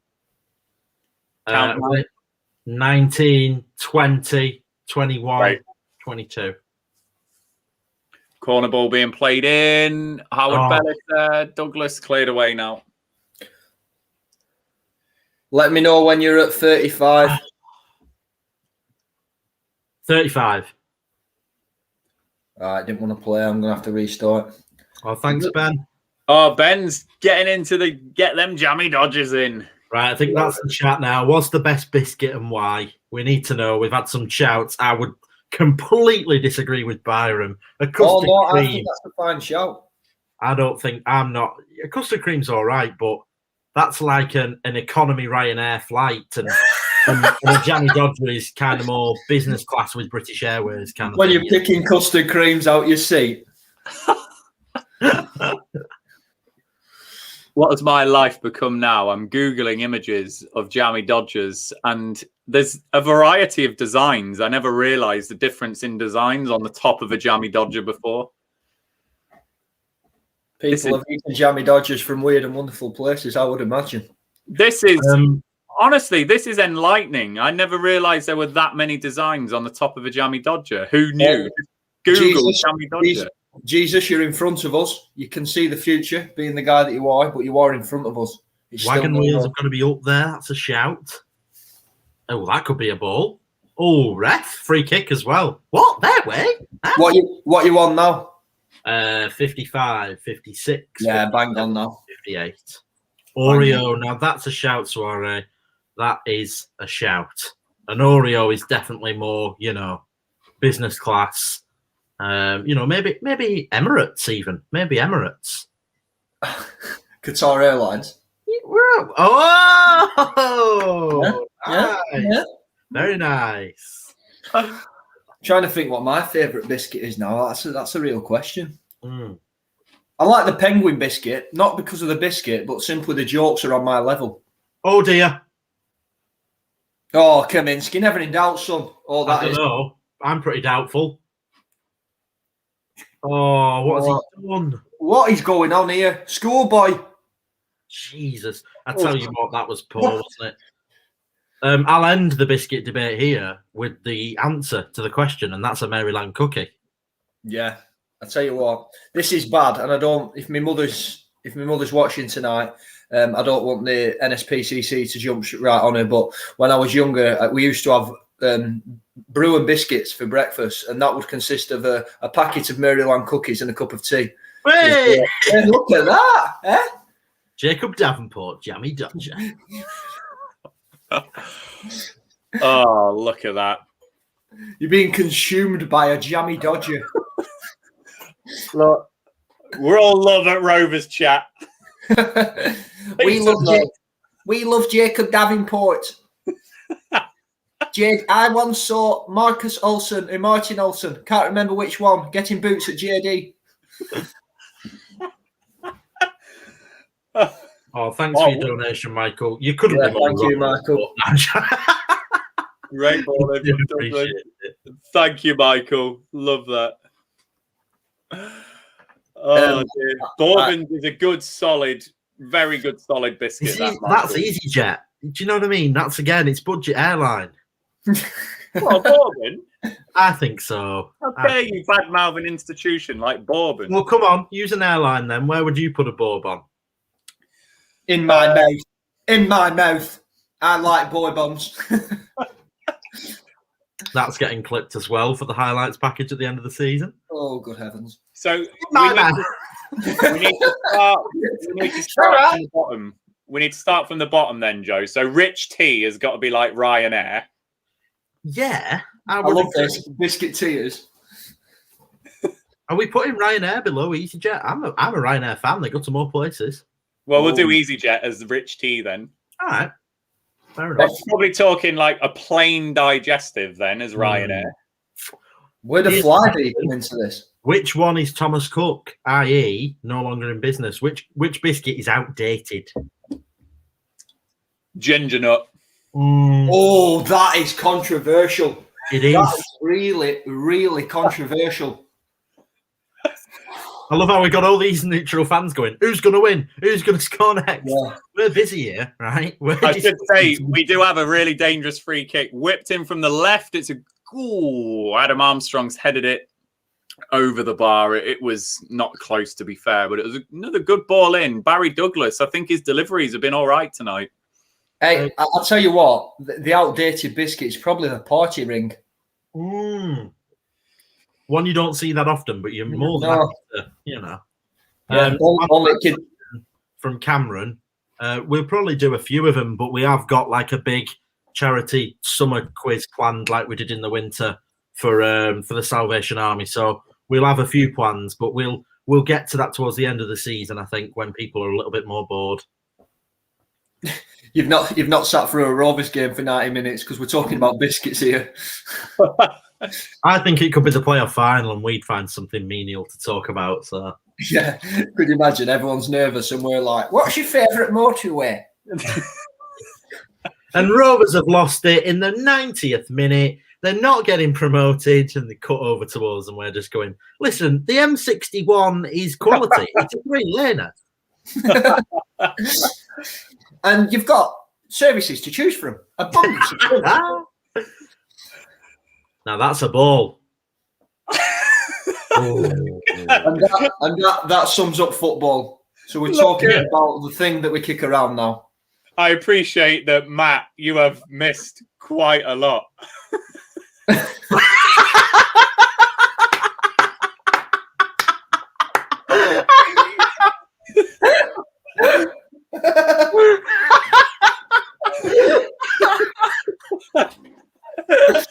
And we've finally lost it. This is the moment. We're 1 hour and 37 minutes in to probably our 11 for 12 watch. Oh God! So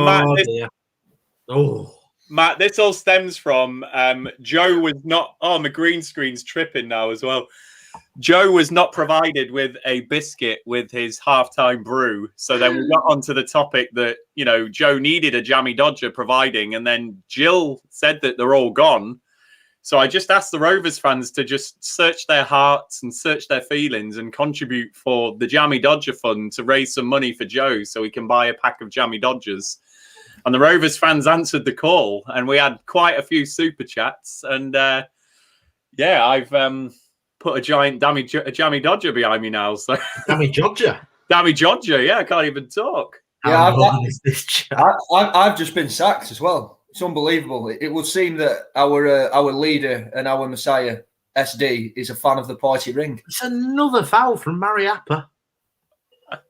And it's another foul from Mariappa. Good shout on the chant at Richards. Nice service station. I would agree on that one. Ryan, you've got a dirty Jammy Dodger. I know he's got, hasn't he?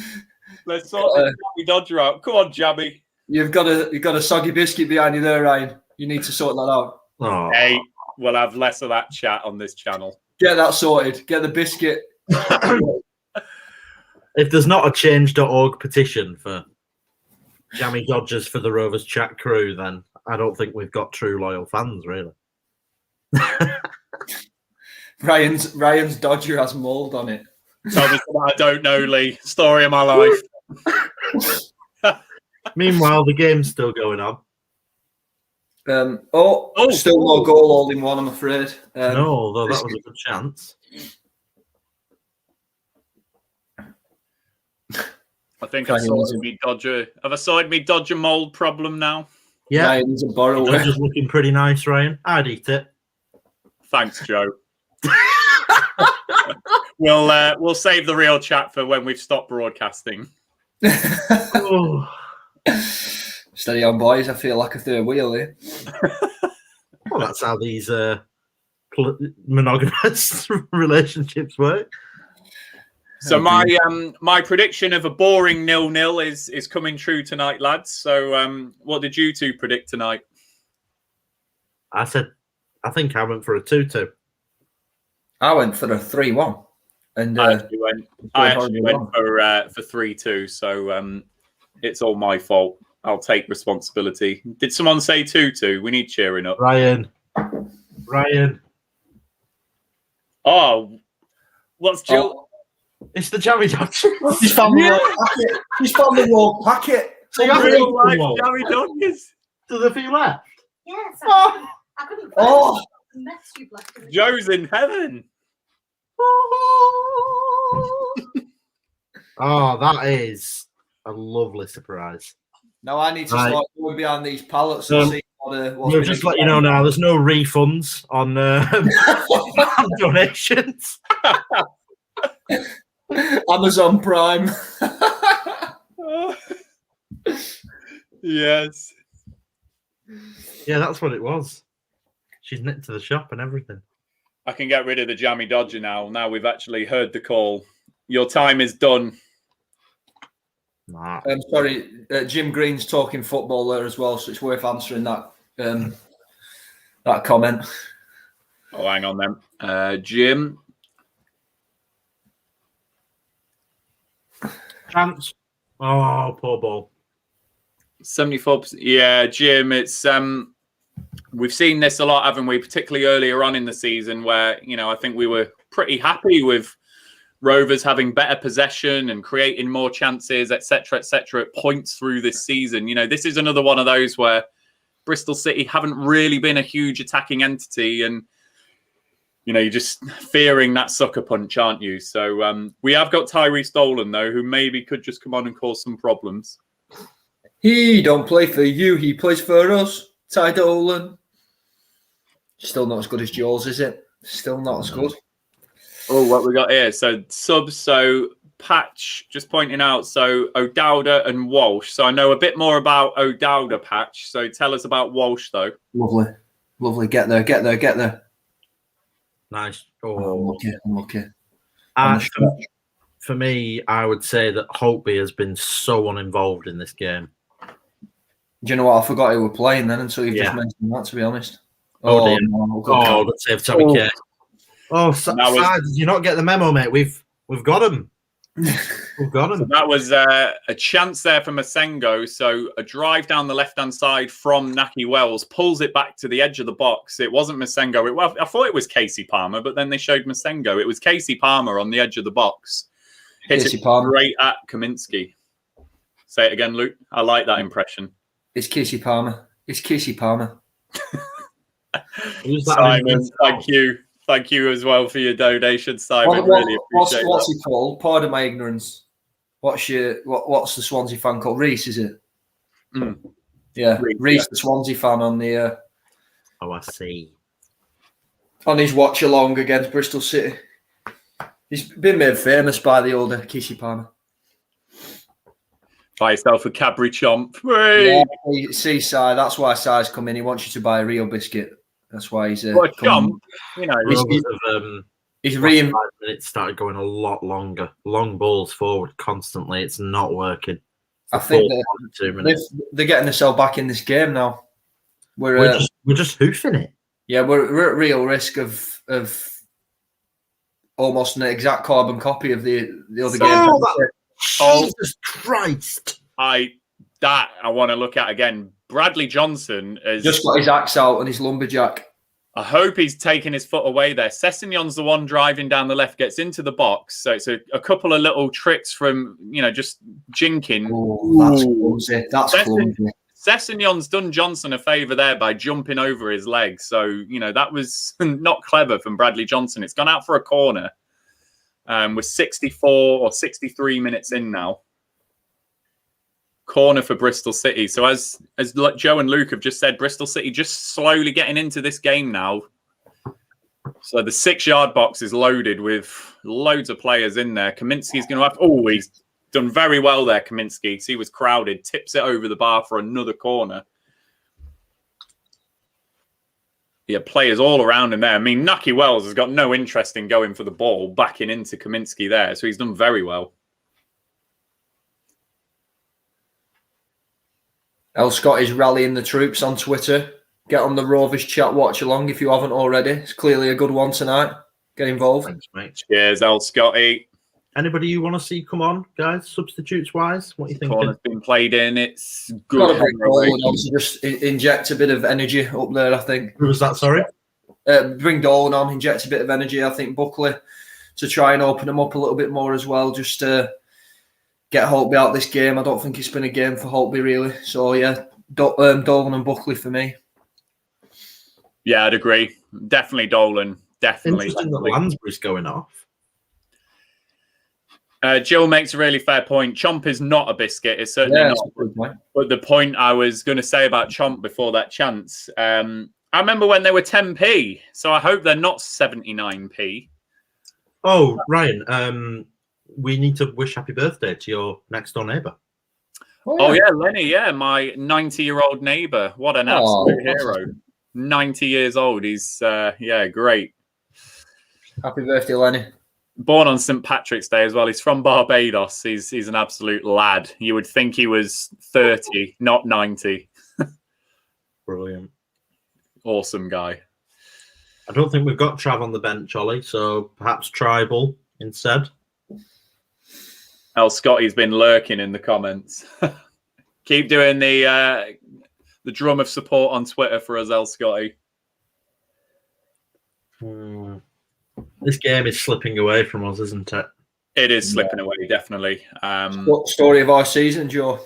I suppose. Just is it tactical or is it mental within the players at this point? Perhaps.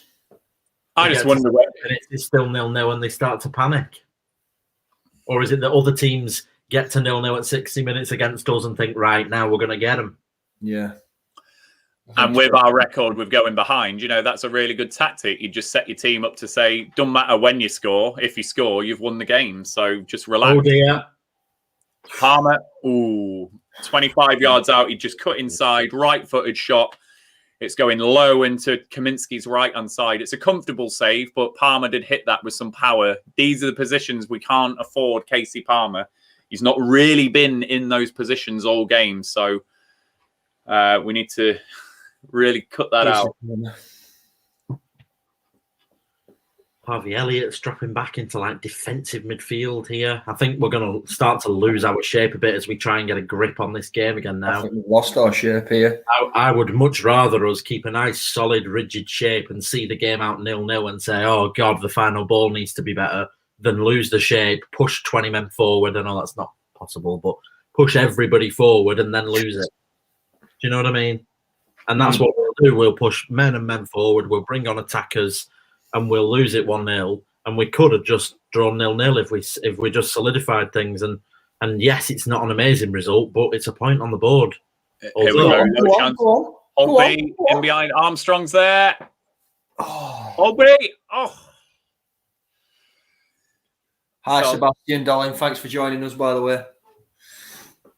So we'll just describe that in a moment. So Elliott's now got the ball out on the right wing, back for Rankin Costello, who's looking for a pass. It's gone back to Elliott, who tries to take on Sessegnon, who's cleared it out for a throw. So this was good little play from Holtby and Armstrong. Holtby into Armstrong and back. The other way around, and it was a little chance for Armstrong. Then Holtby's come into the box, and the shot was blocked. So a little chance. He was around about the penalty spot area, Holtby. So looked like he was just going to get that shot away. But we go again. Johnson's clipped that towards the back post. Rankin Costello challenges, and it's cleared away. So just coming back into it now, Rovers. So That's we are making. That's a great ball. Come on, 𝐒𝐄𝐁𝐒𝐓. Oh, no, that is really good. So much on that. And what was poor about that? So Rovers fans not watching. Rothwell's played an awesome ball for Holtby, who's broke down the right channel. He's into the box down the right hand side. He's got men in the box, and he's absolutely fired it across the 6-yard box. Bloody hell! Rio's head has gone over. Is this going to be a quadruple sub? Yes, it certainly is. So we have got Gallagher, Buckley, Dolan, and Tribal coming on. Elliott's gone off. I've just seen the number go up. Armstrong's going off. I've seen him jogging. Brereton's Ben Breer's going off. So the front three are being changed. And Johnson. And Bradley Johnson. I mean, you can't argue with the Johnson change. We're going for a bit of the Barnsley effect, changing your whole front three. So let's see how that goes. So what's that going to be? Dolan, Gallagher, and Rothwell as a front three, or a change of formation? What we think? Probably a change, you'd say. Box or a 4-1-4-1. A 4-1-4-1. Yeah, 4-1-4-1. God, saying that out loud is weird. Yeah, you might see Rothwell the right, Gallagher the left, Dolan through the middle, maybe. Interesting. So quadruple change. Oh no, it's a John Buckley false 9 at the minute. Okay. Great. Okay. That's everybody's reaction to that. Oh dear, oh dear. Dolan off the left, Buckley through the middle, Gallagher off the right. If it works, he's a genius. We'll see. Patch, lads coming on, look about 12. Dolan's 18. John Buckley is a very young-looking 21-year-old. Gallagher and Tribal are a bit older, Patch. One thing I'll say, just to say something positive, because I feel like I'm being quite negative, I haven't noticed in a very good way at all Taylor Howard-Bellis today. I think he's looked nice and sturdy. For his age, you forget how young he is. He's slotted well. He's slotted really well into that defence. It has to be said. Yeah. And fair play to it. Yeah, I think we've all just come to expect this kind of performance from him. But, you know, when a young player like that can go so unnoticed as a defender, I think that's a really good thing. And on the left side as well, you know, when we think about what we've been... Chance? No. When you think about what we've been saying about the right footer on the left side of the centre-backs, it's no issue, is it? He's done great. Mm. So 70 minutes in now, guys, for those of you watching. No. Oh, a lovely ping. What a boy. It was Barry Douglas who was making the run in. Let's just watch this again. What a pass. Darragh Lenihan again. Just that sweeping cross field. It's inches from getting to Barry Douglas, who got beyond his man into that box, and it's run out of play. What a lovely little pass from Lenihan. Winner of the transfer competition.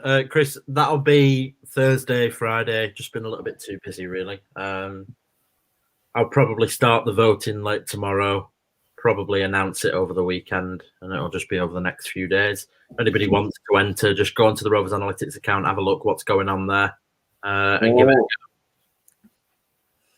So O'Dowda, it's a corner. So O'Dowda's come on and made an impact straight away. A little run down that left, and the ball's gone out for a corner. Dizzy, yeah, the chat numbers are great. Got loads of you joining us tonight. Thank you all for joining us on the watch along. You know, we don't take ourselves too seriously, and we love interacting with you all. So thank you all for your support. We love it. You make it enjoyable. You know, hopefully it's been an enjoyable 0-0 because we're all enjoying it together. So if we were sat watching this on our own, boy, this would be boring. But it is going to be a corner now to Bristol City. Crossed in. Howard Bellis, great. Howard Bellis above 𝐒𝐄𝐒 there. Really good.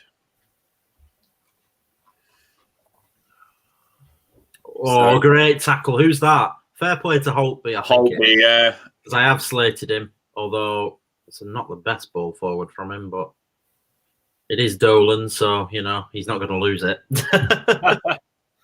Oh, Portugal, nice. Oh, there we go. De Guyner. Love it. Hello from Portugal. You probably said that wrong as well. I was going to say. I've got to apologise for Ryan. He's really terrible at pronouncing people's names, and we often get apologies live on our streams for this very reason. So please correct him. Go on. Luke A. Shut up, Luke A. Go on. Go on. Oh, who's that to? That's Holtby again. It's a really stray pass that. We'd finally broken that line and got in the box. One more ball was all it needed, and it just wasn't there. It's that final ball again. That should be a goal there. That should be a one-on-one chance with the keeper, but there was nobody alive. You need Armstrong there, but he's not on. Yep. Ref, come on. Another story of my life, Matt, particularly when you've had too many beers there.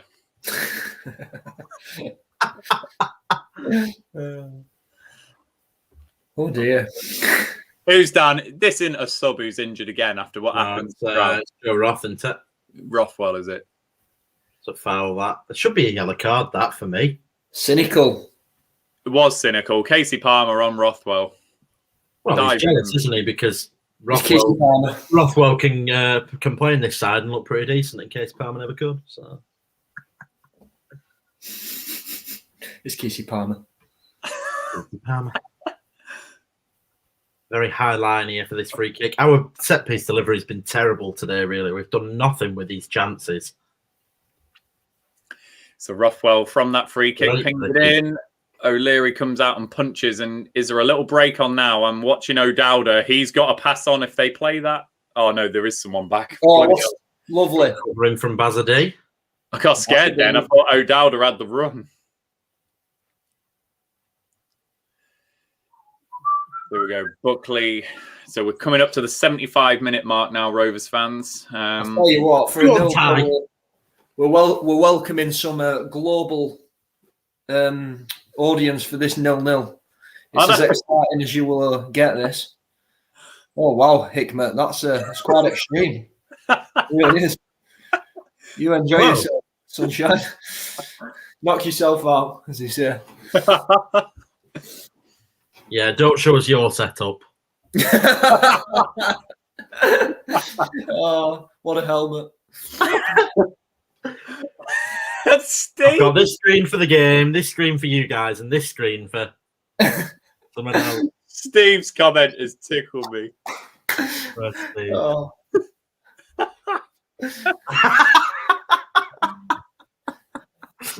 Oh, dear. Oh, my God. I hope that's Eccles as in Manchester and not just a hi from Ken Barlow's dog. Should win any info. It's a live game. We don't know who's going to win. Sorry. We can't. Yeah. I'm just telling you what the spirits are telling me. I'm getting the word. I'm getting the scoreline. I'm getting the scoreline. 0-0. I'm getting the word Dolan. Getting the word stalemate. Oh, KCP. It's Casey Palmer. It's not quite a Joe Rothwell run, though, is it? It's Casey Palmer. It's still going, though. That's it. Oh. It's did Hickmet just finish? So it's Semenyo, who's got the ball on the right, cuts in onto his left foot. It looked like it was going to trouble Kaminsky. It didn't, but he's hit it with a lot of power. Luke, apparently you look like Conor Hurahan. I suppose it's better than Slim Shady. The guy at the bottom's Luke Kimberley. I know we've got name tags for a reason. Apparel name tags. Yeah, apparel.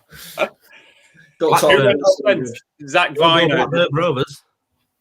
Zach Viner just came on. Who went off? Did we see? The Blackbird Rovers. The Black Rovers. We're. Oh God.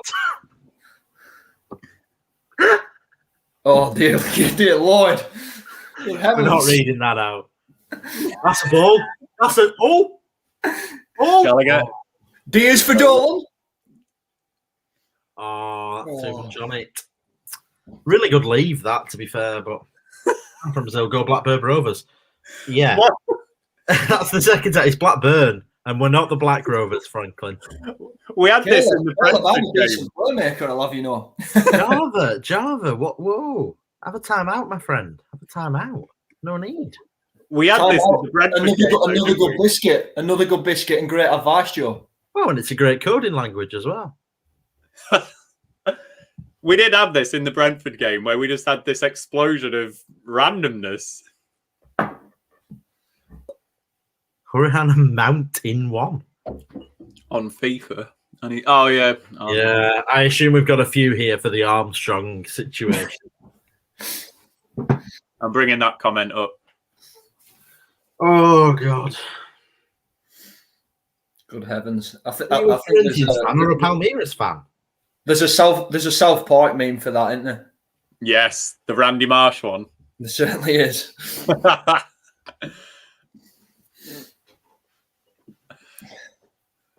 Oh, that. Oof. That's a foul, ref, surely.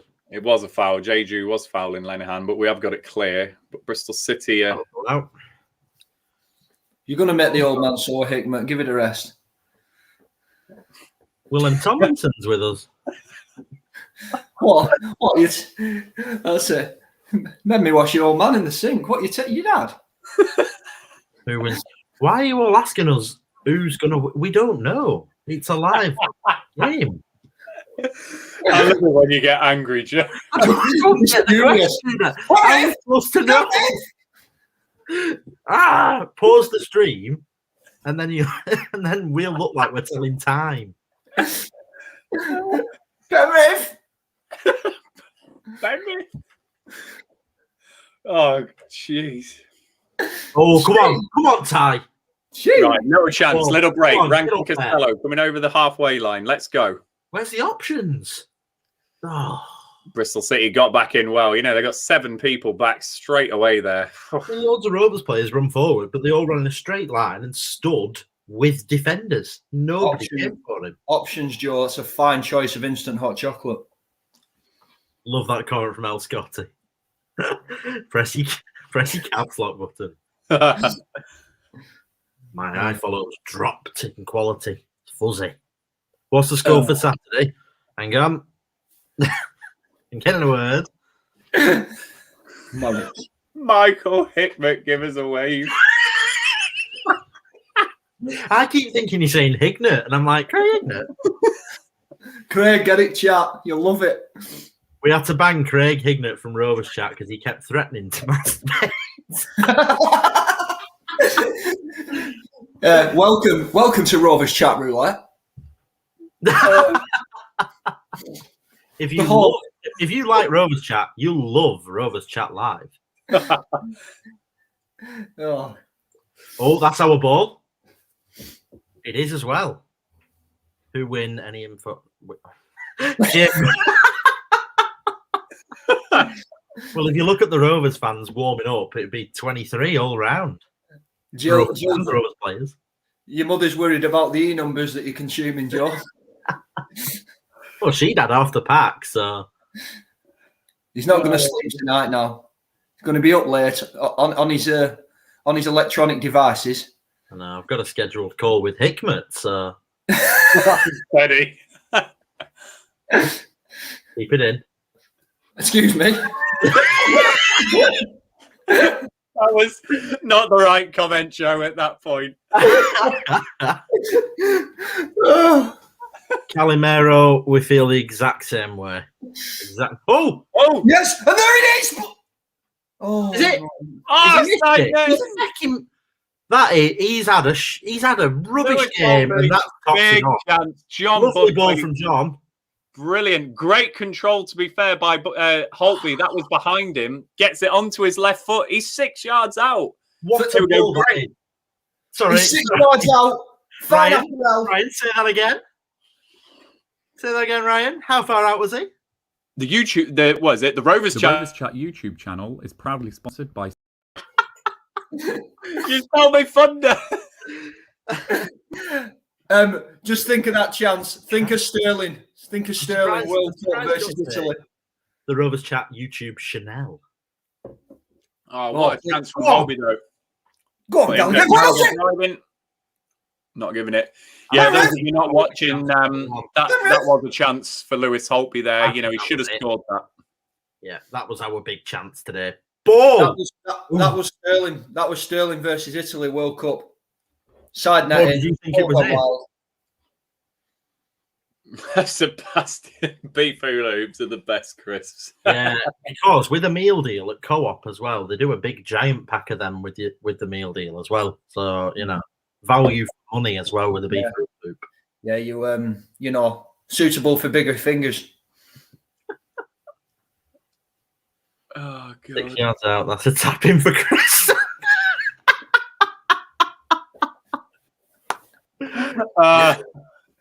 Steve's definitely commenter of the night, I think, tonight. He's made me chuckle. There's nothing naive about Steve. That's a cover, that.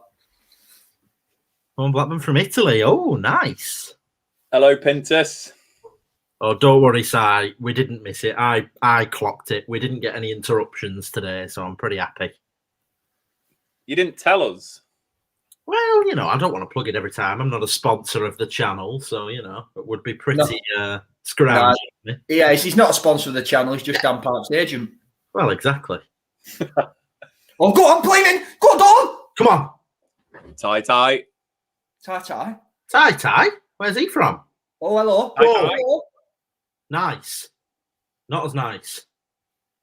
John. My heart's going. Working it back. I think you can safely put it away, Hickmet.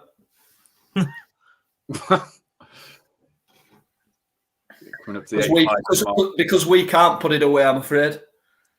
No, we can't. They are defending extremely deep and in ridiculous now. I think they have defended well tonight, to be fair. Yeah. Well, they've defended in a set way, you know. Is it technically good defending, or is it just a hell of a lot of bodies in the box? You know, it's organised, I'll give them that. But I think we've broken that line enough time to have scored goals, and we just haven't put the ball in the net. That ball from Buckley, for example. Has Brexit really affected the exchange rate? Huh? Has Brexit really affected the exchange rate? I missed that one. What did you say? Has Brexit really affected the exchange rate? Probably worth getting that comment up. Matt RTA. Where is it then?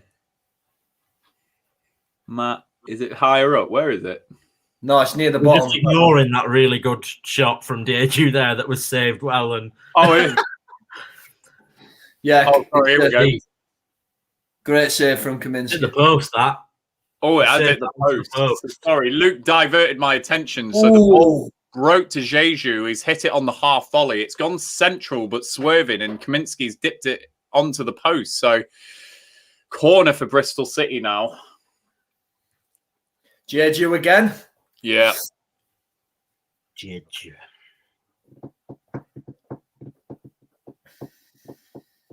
Oh, I'm nervous. Well held. That's goalkeeping. I think I'm ahead of you. You're ahead of me now, Joe. So I'm just 86, 18, 19. Yeah, I'm on with you, Joe. Tell me when you're at 25. For 25. 5. Awesome. Thank you. Oh, JP Cover Martins. Wow. JP, mate, I'm sorry, you're going in timeout. You can't put 10 at the same message like that. Come on. You're infuriated, Joe. When Joe doesn't see a goal. Calm down. Turn caps lock off. We don't, you know. A bit spammy. Naive Steve, comment of the night. What's he put? It's a family member. It's a family member. A distant family member. Oh, Steve. Franz. Oh, my Lord. Blackburn, you are my God and only leader. You are my sunshine. My only leader. You make me happy when it's you. Oh, crikey. Goal Ronaldo. Wrong game. I wish. That'd be great. Go on, Sam. He's better than Ronaldo. That's a ball. Yes. Oh! Again, it's 4-1 to Holtby. Oh! It's so much like all those games where Holtby ends up getting the chances and he can't put the ball in the net because he's not Bradley Dack. So Gallagher drove down the right-hand side. Good low cross in. Mariappa made a hash of the clearance. Back for Holtby on the edge of the box, and he's volleyed it. And it looks like Mariappa's just going to deflect it into the net, but he doesn't. Goes straight into O'Leary's arms. So that's our 9th shot of the game, and only 2 have come on target so far. You know what I've just noticed as well? You rearrange the letters of Ronaldo. You've got O'Dolan. O'Dolan. O'Dolan. We've got it. It's nice, that, isn't it? Yeah. Just off the spot. Just pick that out. Oh, God. Duncan's brought it in. Mr. Comments, I don't know if you heard about the red button commentary at halftime. The report's yeah. Someone must have this on Twitter. Yeah. There must be a video. We miss out on these little things. Corey Evans is coming on. 89th minute. When you need a goal, who you got to call? The Corey Irish Halo. Right. We're in trouble for giving a fake reaction because we made it out like there'd been a goal and there hadn't been, apparently. Oh, sorry. It was a chance. Ooh, we got a Turkish viewer. Hello. I reckon this has been our most continental stream so far. We had a good one at the Swansea game as well. Which Swansea? We're quite. Luke, have you got $7,000? No. What dollars? What dollars are we talking? Depends on the exchange rate. If ever a pass just summed up a game, it was that then. Jesus, Joe Rankin-Costello, crossfield ball into the cardboard cutouts in the Jack Walker stand. Brilliant. If anybody's here because they want Rovers to win for a bet, take this as a fair warning now. Never bet on Rovers to win at home. It's not worth it. Because all that happens is it's in the 90th minute, Joe Rankin-Costello hits a ball and it's Ryan Hildred, cardboard cutout, cleaning the mush. I'm in there as well with my last lockdown hairdo, which is similar to this one now. Maybe just a bit longer out the back and a bit more wavy. Never! That's an absolutely abysmal decision from the linesman there. 𝐒𝐿𝐄 has won Bristol City a free kick. 3 minutes left in added time, and Bristol City have been gifted a perfect opportunity. It's terrible refereeing. Really terrible. Well, Joe's just evolved. He's gone full from Charmander to Charizard. He's gone away from the ref, straight to the linesman, and we've seen, exactly what Joe can do, but it's took 90 minutes. If you've been waiting for Penrith, you've got it. It's going to be a dangerous free kick for Bristol City, though. Right-hand side, it's going to be a chance for O'Dowda to cross it in. We're 91 minutes in. There's 3 minutes added on, so this is going to be Corey Evans come on for, and why? Don't know. In swinger by O'Dowda with his left foot. So our line is. Oh dear! Nervous. No. So we've just cleared it now. It's going to Great. be. What a challenge! Johnny's Baz. Is it Barry? No. Oh, Max, you can't say things like that. That's a full-on block. That one, mate. No, we don't stand for that. No, get that. We get rid. Have you got it? Can't. Facebook's. Yeah. Facebook, as per usual, of all the social media sites. So 1 more minute, guys. I'm not looking at the comments. I'll enjoy this minute in real time. Let's have a look. You say enjoy. I don't enjoy, yeah. Big boot forward from Tommy K. Oh, go on. Oh, just didn't fall. Go on, tackle. A little error there. Come on, 30 seconds. It's our throw. Hey, a lot can be done in 30 seconds. Come on, boys. Better than my average. Just ask 𝐒𝐿𝐄𝐄. Yeah, just ask 𝐒𝐿𝐄𝐄. Just ask Craig. Yeah. Oh, that is not the best ball from Tommy T. Oh, game over, isn't it? Terrible pass. Terrible game game. over. It is game over. Really, really not great. But to answer FM's question, I thought first half we were the better side. And the one thing that I will give to Tony Mowbray is bring it. As much as I'm saying Corey Evans has come on, what's that about? He has realised that, look, we're clear we're not going to score today. We brought on a defensive midfielder towards the end to see out the draw, which has now happened. It's full time. And we've got a point. In so many other games this year, we'd have gone for it and lost it 1-0. A point's a point in terrible form, but, we needed that point, and we need as many points as we can get. We have to act now as if we're a side fighting against relegation if we want to stay in the mid-table area and avoid that relegation battle with 9 games to go. So a point is a point, and I think we should take it. No more big injuries. It's another positive. But yeah, 0-0 full time. Sorry to our international friends who were hoping for a goal. But yeah, there you go. Particularly Hickman. Yeah. Michael, are they playing for Mowbray? I do think they are. Michael. But it's just the quality's not good enough, is it? Bristol City, they were there for the taking tonight, and we were just breaking down in that final third, and we just need better. So yeah, it's not the most inspiring. I'm just going to look at the table and see where that leaves things for us. I don't think we're in any danger of going down, Joe. I think we're... Well, no, but you don't want to end up finishing 17th in a year where you were hoping that you might finish towards 6th. We want to try and stay in the mid-table area. We've got to scrounge points now because we're not playing well enough to go into games expecting 3-0 wins. We've now got Norwich at the weekend, which is pretty much a loss this year because of how good Norwich are. Wycombe is one of them games that could be a massive banana, especially given that they've just beaten Preston as well. We needed a point tonight. We really did. So my prediction before the season was 9th. We are 10 points off 9th position, which is currently occupied by Cardiff City. So I don't think we're going to come 9th. I think the highest we'll come this season, unfortunately, is 10th. Millwall are currently 10th on 49 points. Reach that.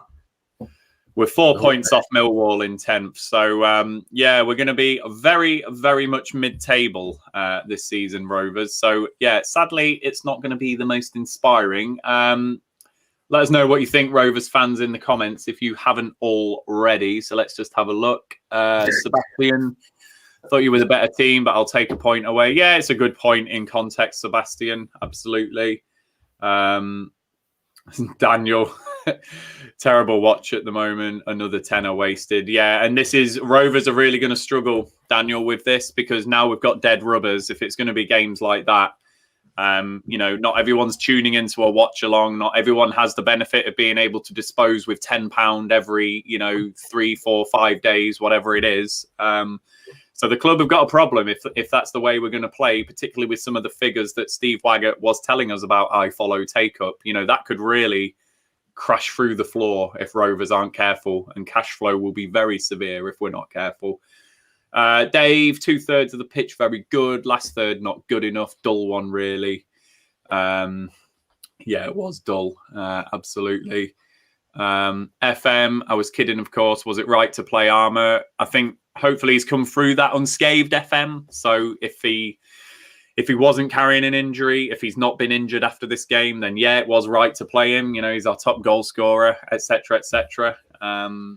But he's obviously not contributed too much in that game. Would you lot say we are a better side than Bristol City? No. I think we're on a par with Bristol City, Oscar. I think Bristol City have got all the makings of a very good side in this division. And when I was talking to Patch last night on the other side, their away form has actually been pretty decent this season, Bristol City. They've got the 5th best away form. If they sort their home form out next season, they will be very decent. So I'd say we're on a par with Bristol City. We're not better than them. Definitely not. Chris. Hickman's gone to watch the rerun of the Wycombe game at home. Oh, dear. Nothing left. Well, that would have been dull without you lot off to start on the custard cream. Sorry, Jill, that it was a crap game. I hope that we've managed to keep everyone entertained in what was pretty much a dull game. So there we go. Jim, priority is goals for me now. Need that Armstrong upgrade. What are you laughing at? I'm laughing at that for the Armstrong update. Oh, upgrade. Yeah, sorry. The FIFA thing. Yeah, sorry. I was so slow then. Ben, we lost 2 points there. That's a game we finally had a lot of chances to score. Failed to put the game beyond reach. One. Yeah.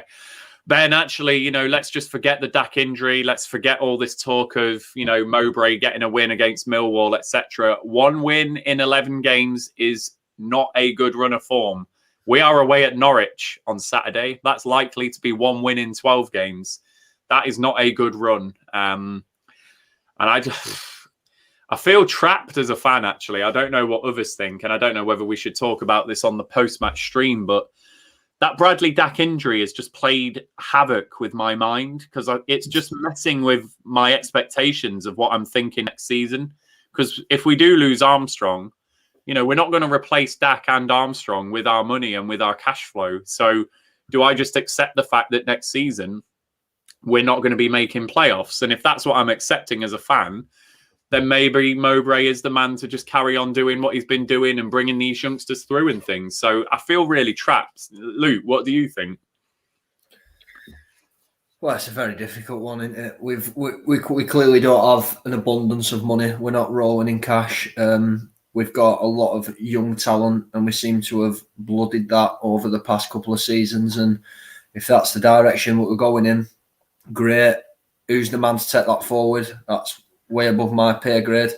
I will continue watching Blackburn Rovers as a fan. I'll invest my money and my time into Blackburn regardless. Whoever their manager is, we'll all continue to follow him. But at the end of the day, what have they got to work with? We ain't going to be able to attract a massive name. We don't have the money to do that. Rock and hard place, really. It is what it is. Yeah, I don't know, Ryan. I'm like you. We're in that sort of transition period now, I guess. Where do we go from here? Like we've been in a transition period for 4 years. Yeah, we're just. I mean, yeah, we could go with Damien Johnson or someone like that, but does he take us to the Premier League? That's the question.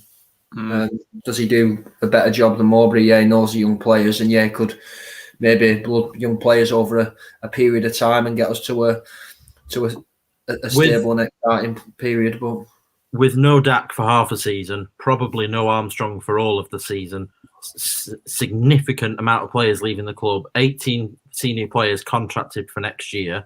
Can any manager get this team in the top 6 with the likes of Sheffield United, perhaps even a Newcastle or a Fulham in this league? Probably Bournemouth, Swansea, Brentford probably. If not them, then maybe Watford even. We're looking at one spot out of that top 6 being up for grabs between us and a host of 10 other clubs. And without Armstrong and Dack, I don't think there's a manager out there that can do it. I think it's naive. Yeah, we forget how good of a league the Championship is. It's a very competitive league. You've got to have a real stroke of luck to get out of it. You've got to have a lot of consistency, and it's almost a perfect formula that you've got to achieve, and we're way off that. You talk about how talented our crop of players is, but is it? I mean, it's like every year we go into a transfer window and try and reset to get promoted in 1 year with our signings. We need to be genuinely looking at a 5-year plan and saying, okay, this year we sign these two. He's 21 now. By the time he's 24, we do this. Instead of going out and buying players on loan for 1 season, which are going to give us a 3 or 4% chance out of 100 of actually getting promoted, even if we somehow clutch 6th. Are we going? No. It's a tough one as well, because when you have a long-term plan and then you end up with a player who's then in his prime, which you plan for Bradley Dack for this to be his season. He's out for 2 years. It's just the last thing you want to see in the summer now is for Rovers to go and sign 4 loan players from the Premier League, to sign players above the age of 28 that are going to be here for a couple of seasons for over £1 million. You don't want to see that either. You don't want to see players on ridiculous wages, because what's the point? Because we'll finish somewhere between 7th and 20th, which will get us nowhere near the Premier League. We'll have spent all that money to be there, and we'll reset and we'll do it all over again for 2022-23, and we'll set off again and we'll do it again in 2024. We need to change the approach. We have to accept that we don't have a squad for promotion. We really don't, especially not without Dack and Armstrong. Not when you look at managers here, but there isn't a manager out there who could get a team like that with 18 contracted players out of this division. Not when you look at Swansea, you look at Bournemouth, you look at Brentford, you look at Norwich, Watford, like just rhyming off them teams. Newcastle, Fulham. Yeah, they've all got better squads than us right now. So, I mean, it were a big ask. You've said it all along, Joe, that you never expected top 6. And it were always a big ask because you look at them squad, it's a competitive division, and we're naive to think anything else, really, at the moment. So just with some of the things that you've just said there, so Joe, just on that kind of older players, signing them, etc., that's exactly why we got ourselves into trouble last time when we filled our squad with the likes of Danny Guthrie, Liam Feeney, Hope Akpan, Gordon Greer. The prime example, Marvin Emnes, was a really good technical player, but he was never going to be a long-term player for the football club. No. In any way. Yes, he was pretty decent, but what was the point in that in the end? You know, and we'll finish this season. You say, what was the point in bringing Harvey Elliott in? We got nowhere near promotion. Did we ever get into the top 6 this season? I don't know if we did. Did we do it in the middle of a match, maybe for 40 minutes or something once? You know, what's the point in Harvey Elliott and Branthwaite and Howard Bellis and Douglas coming in and then going away when we've achieved nothing? You could have played your Dan Pikes, your Tyree Stolans, your Joe Rankin Costellos, and you could have finished in the exact same position, in my opinion. So with that in mind, then just going to pick up some other comments. So Dizzy here, exactly, Joe. 3 to 5 years plan to be promoted, investing under 25 players, and then Paul made 2 comments. Not that one, sorry. He made another one which was higher up, which I can't find. Sorry, bear with me. Here we go. Longer term plan, defo needed. Using our youngsters, they cost us nothing. So with those 2 things that Paul and Dizzy have said there, if we're accepting that next season is all about the youngsters, a change in approach, etc., who is the manager for the job? Does it matter? Just jumping in there, the youngsters don't cost us anything. They do cost us. We're investing in this youth setup. So there's got to come a point where we've got to blood these youngsters and got to accept that they are the future of Blackburn Rovers. If that's you know, if we're investing in the Category 1 and that's the direction we're going in. So it does. We've got Hayden Carter. Hayden Carter's gone to Burton. I mean, I'm not his hugest fan in the world, but is he as good as Jared Branthwaite? Pretty much.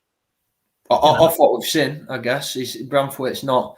I mean, he had a couple of great performances, but I mean, now we've got Everton player and Everton loanee who's needed to go out on loan. Yeah, needed to go out on loan and play games, and he's not going to play now for the rest of the season. I mean, think about, you know, Barry Douglas and Harvey Elliott and all these loan players. We'll never have even seen them live. They'll all go back, and as fans, we'll never have the benefit of watching them. They didn't get us into the Premier League. They just cost us money for a season. And I think everyone says, oh, well, you've got to have an ambition to get into the Premier League. But to go into a transfer window with, a £5 million budget and think that you can get that squad without Bradley Dack for a year again into the top 6 and then somehow through the playoffs into the Premier League against those teams, I don't think there's a manager that could do it. Someone said Sam Allardyce. Can he really do that? Think about the squad and take the Rovers glasses off. We have got to realise where we are now. Forget where we were. Blame the Venkies, blame whoever. We were in the Premier League, fine, but we're not there now, and we don't have a squad that's top 4, top 5, top 6 worthy. We have so got with that in mind, then, Joe, we're in. So is the best thing to stick with Mowbray for now, then, in your mind? Not for me. I think a change is needed because I don't think it's just the players. I think it's a regime, isn't it? And I think that there is stagnancy there. And you want somebody young, don't you? You want somebody to come in who, because if you're going to get promoted, if you're going down a different route, it's got to be somebody that's got new ideas. So yeah, probably a new coach, probably somebody younger, someone with some ideas that you might not have seen, somebody that's maybe worked with younger players before. But the solution is to not sack Mowbray, bring in a manager like Nigel Atkins, spend £5 million on 27-year-olds, loan in a bunch of young players from the Premier League, got £22 million further into debt, and finish 12th. What's the point?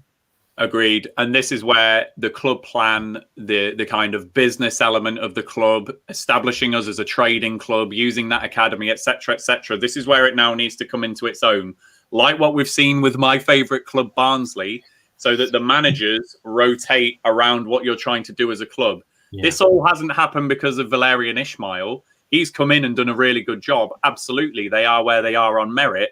But the previous 3 managers that they had fit into the philosophy of what they were trying to do as a club. And that's what Rovers need to be able to do. It needs to be, we are Blackburn Rovers. This is our academy. This is our business model. This is how we operate our transfers. And managers fit into that as a model. That's how we need to establish ourselves now. But I think if we're being honest, as much as we can say, oh, well, they need to do this, they won't. We will spend, just like Leeds, for example, who spent so long in the Championship, every year we will keep doing this until one day we're £500 million in debt to the Venkies, and finally they walk away and we're absolutely screwed.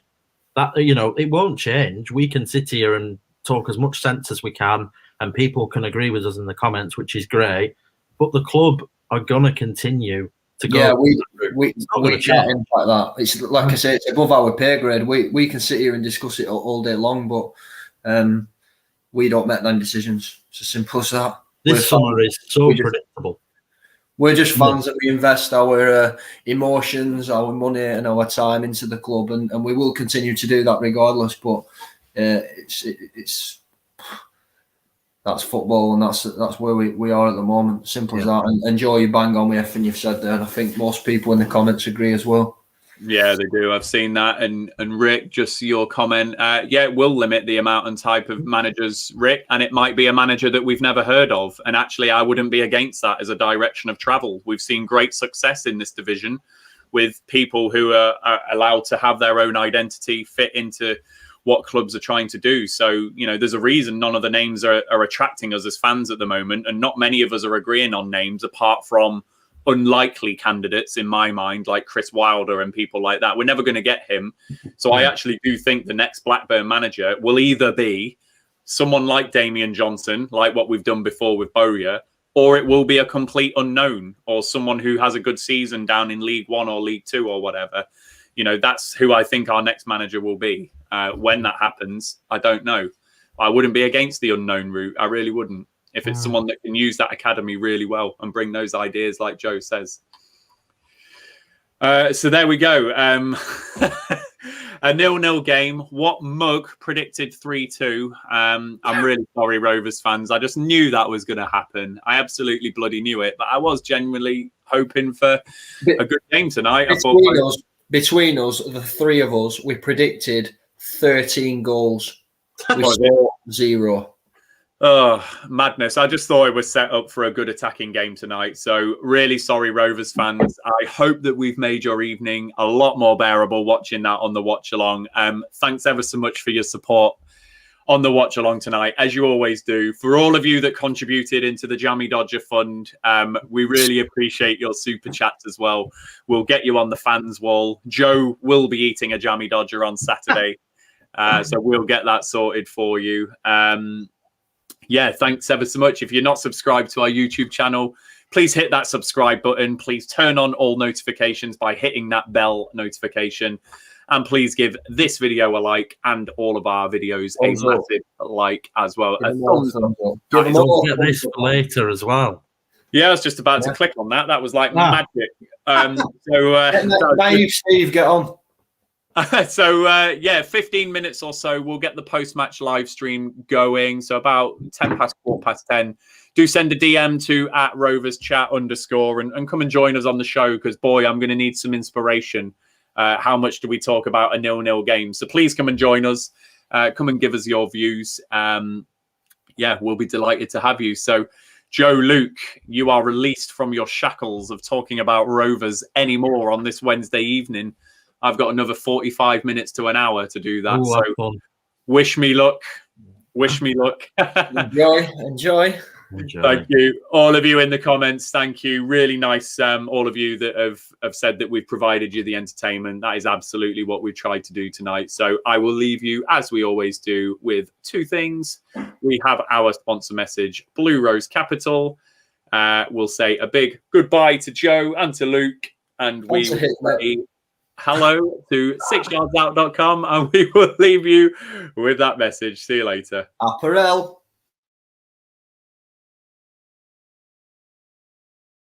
The Rovers Chat YouTube channel is proudly sponsored by 6yardsout.com. They've got retro football from every era with mugs, phone cases and much more.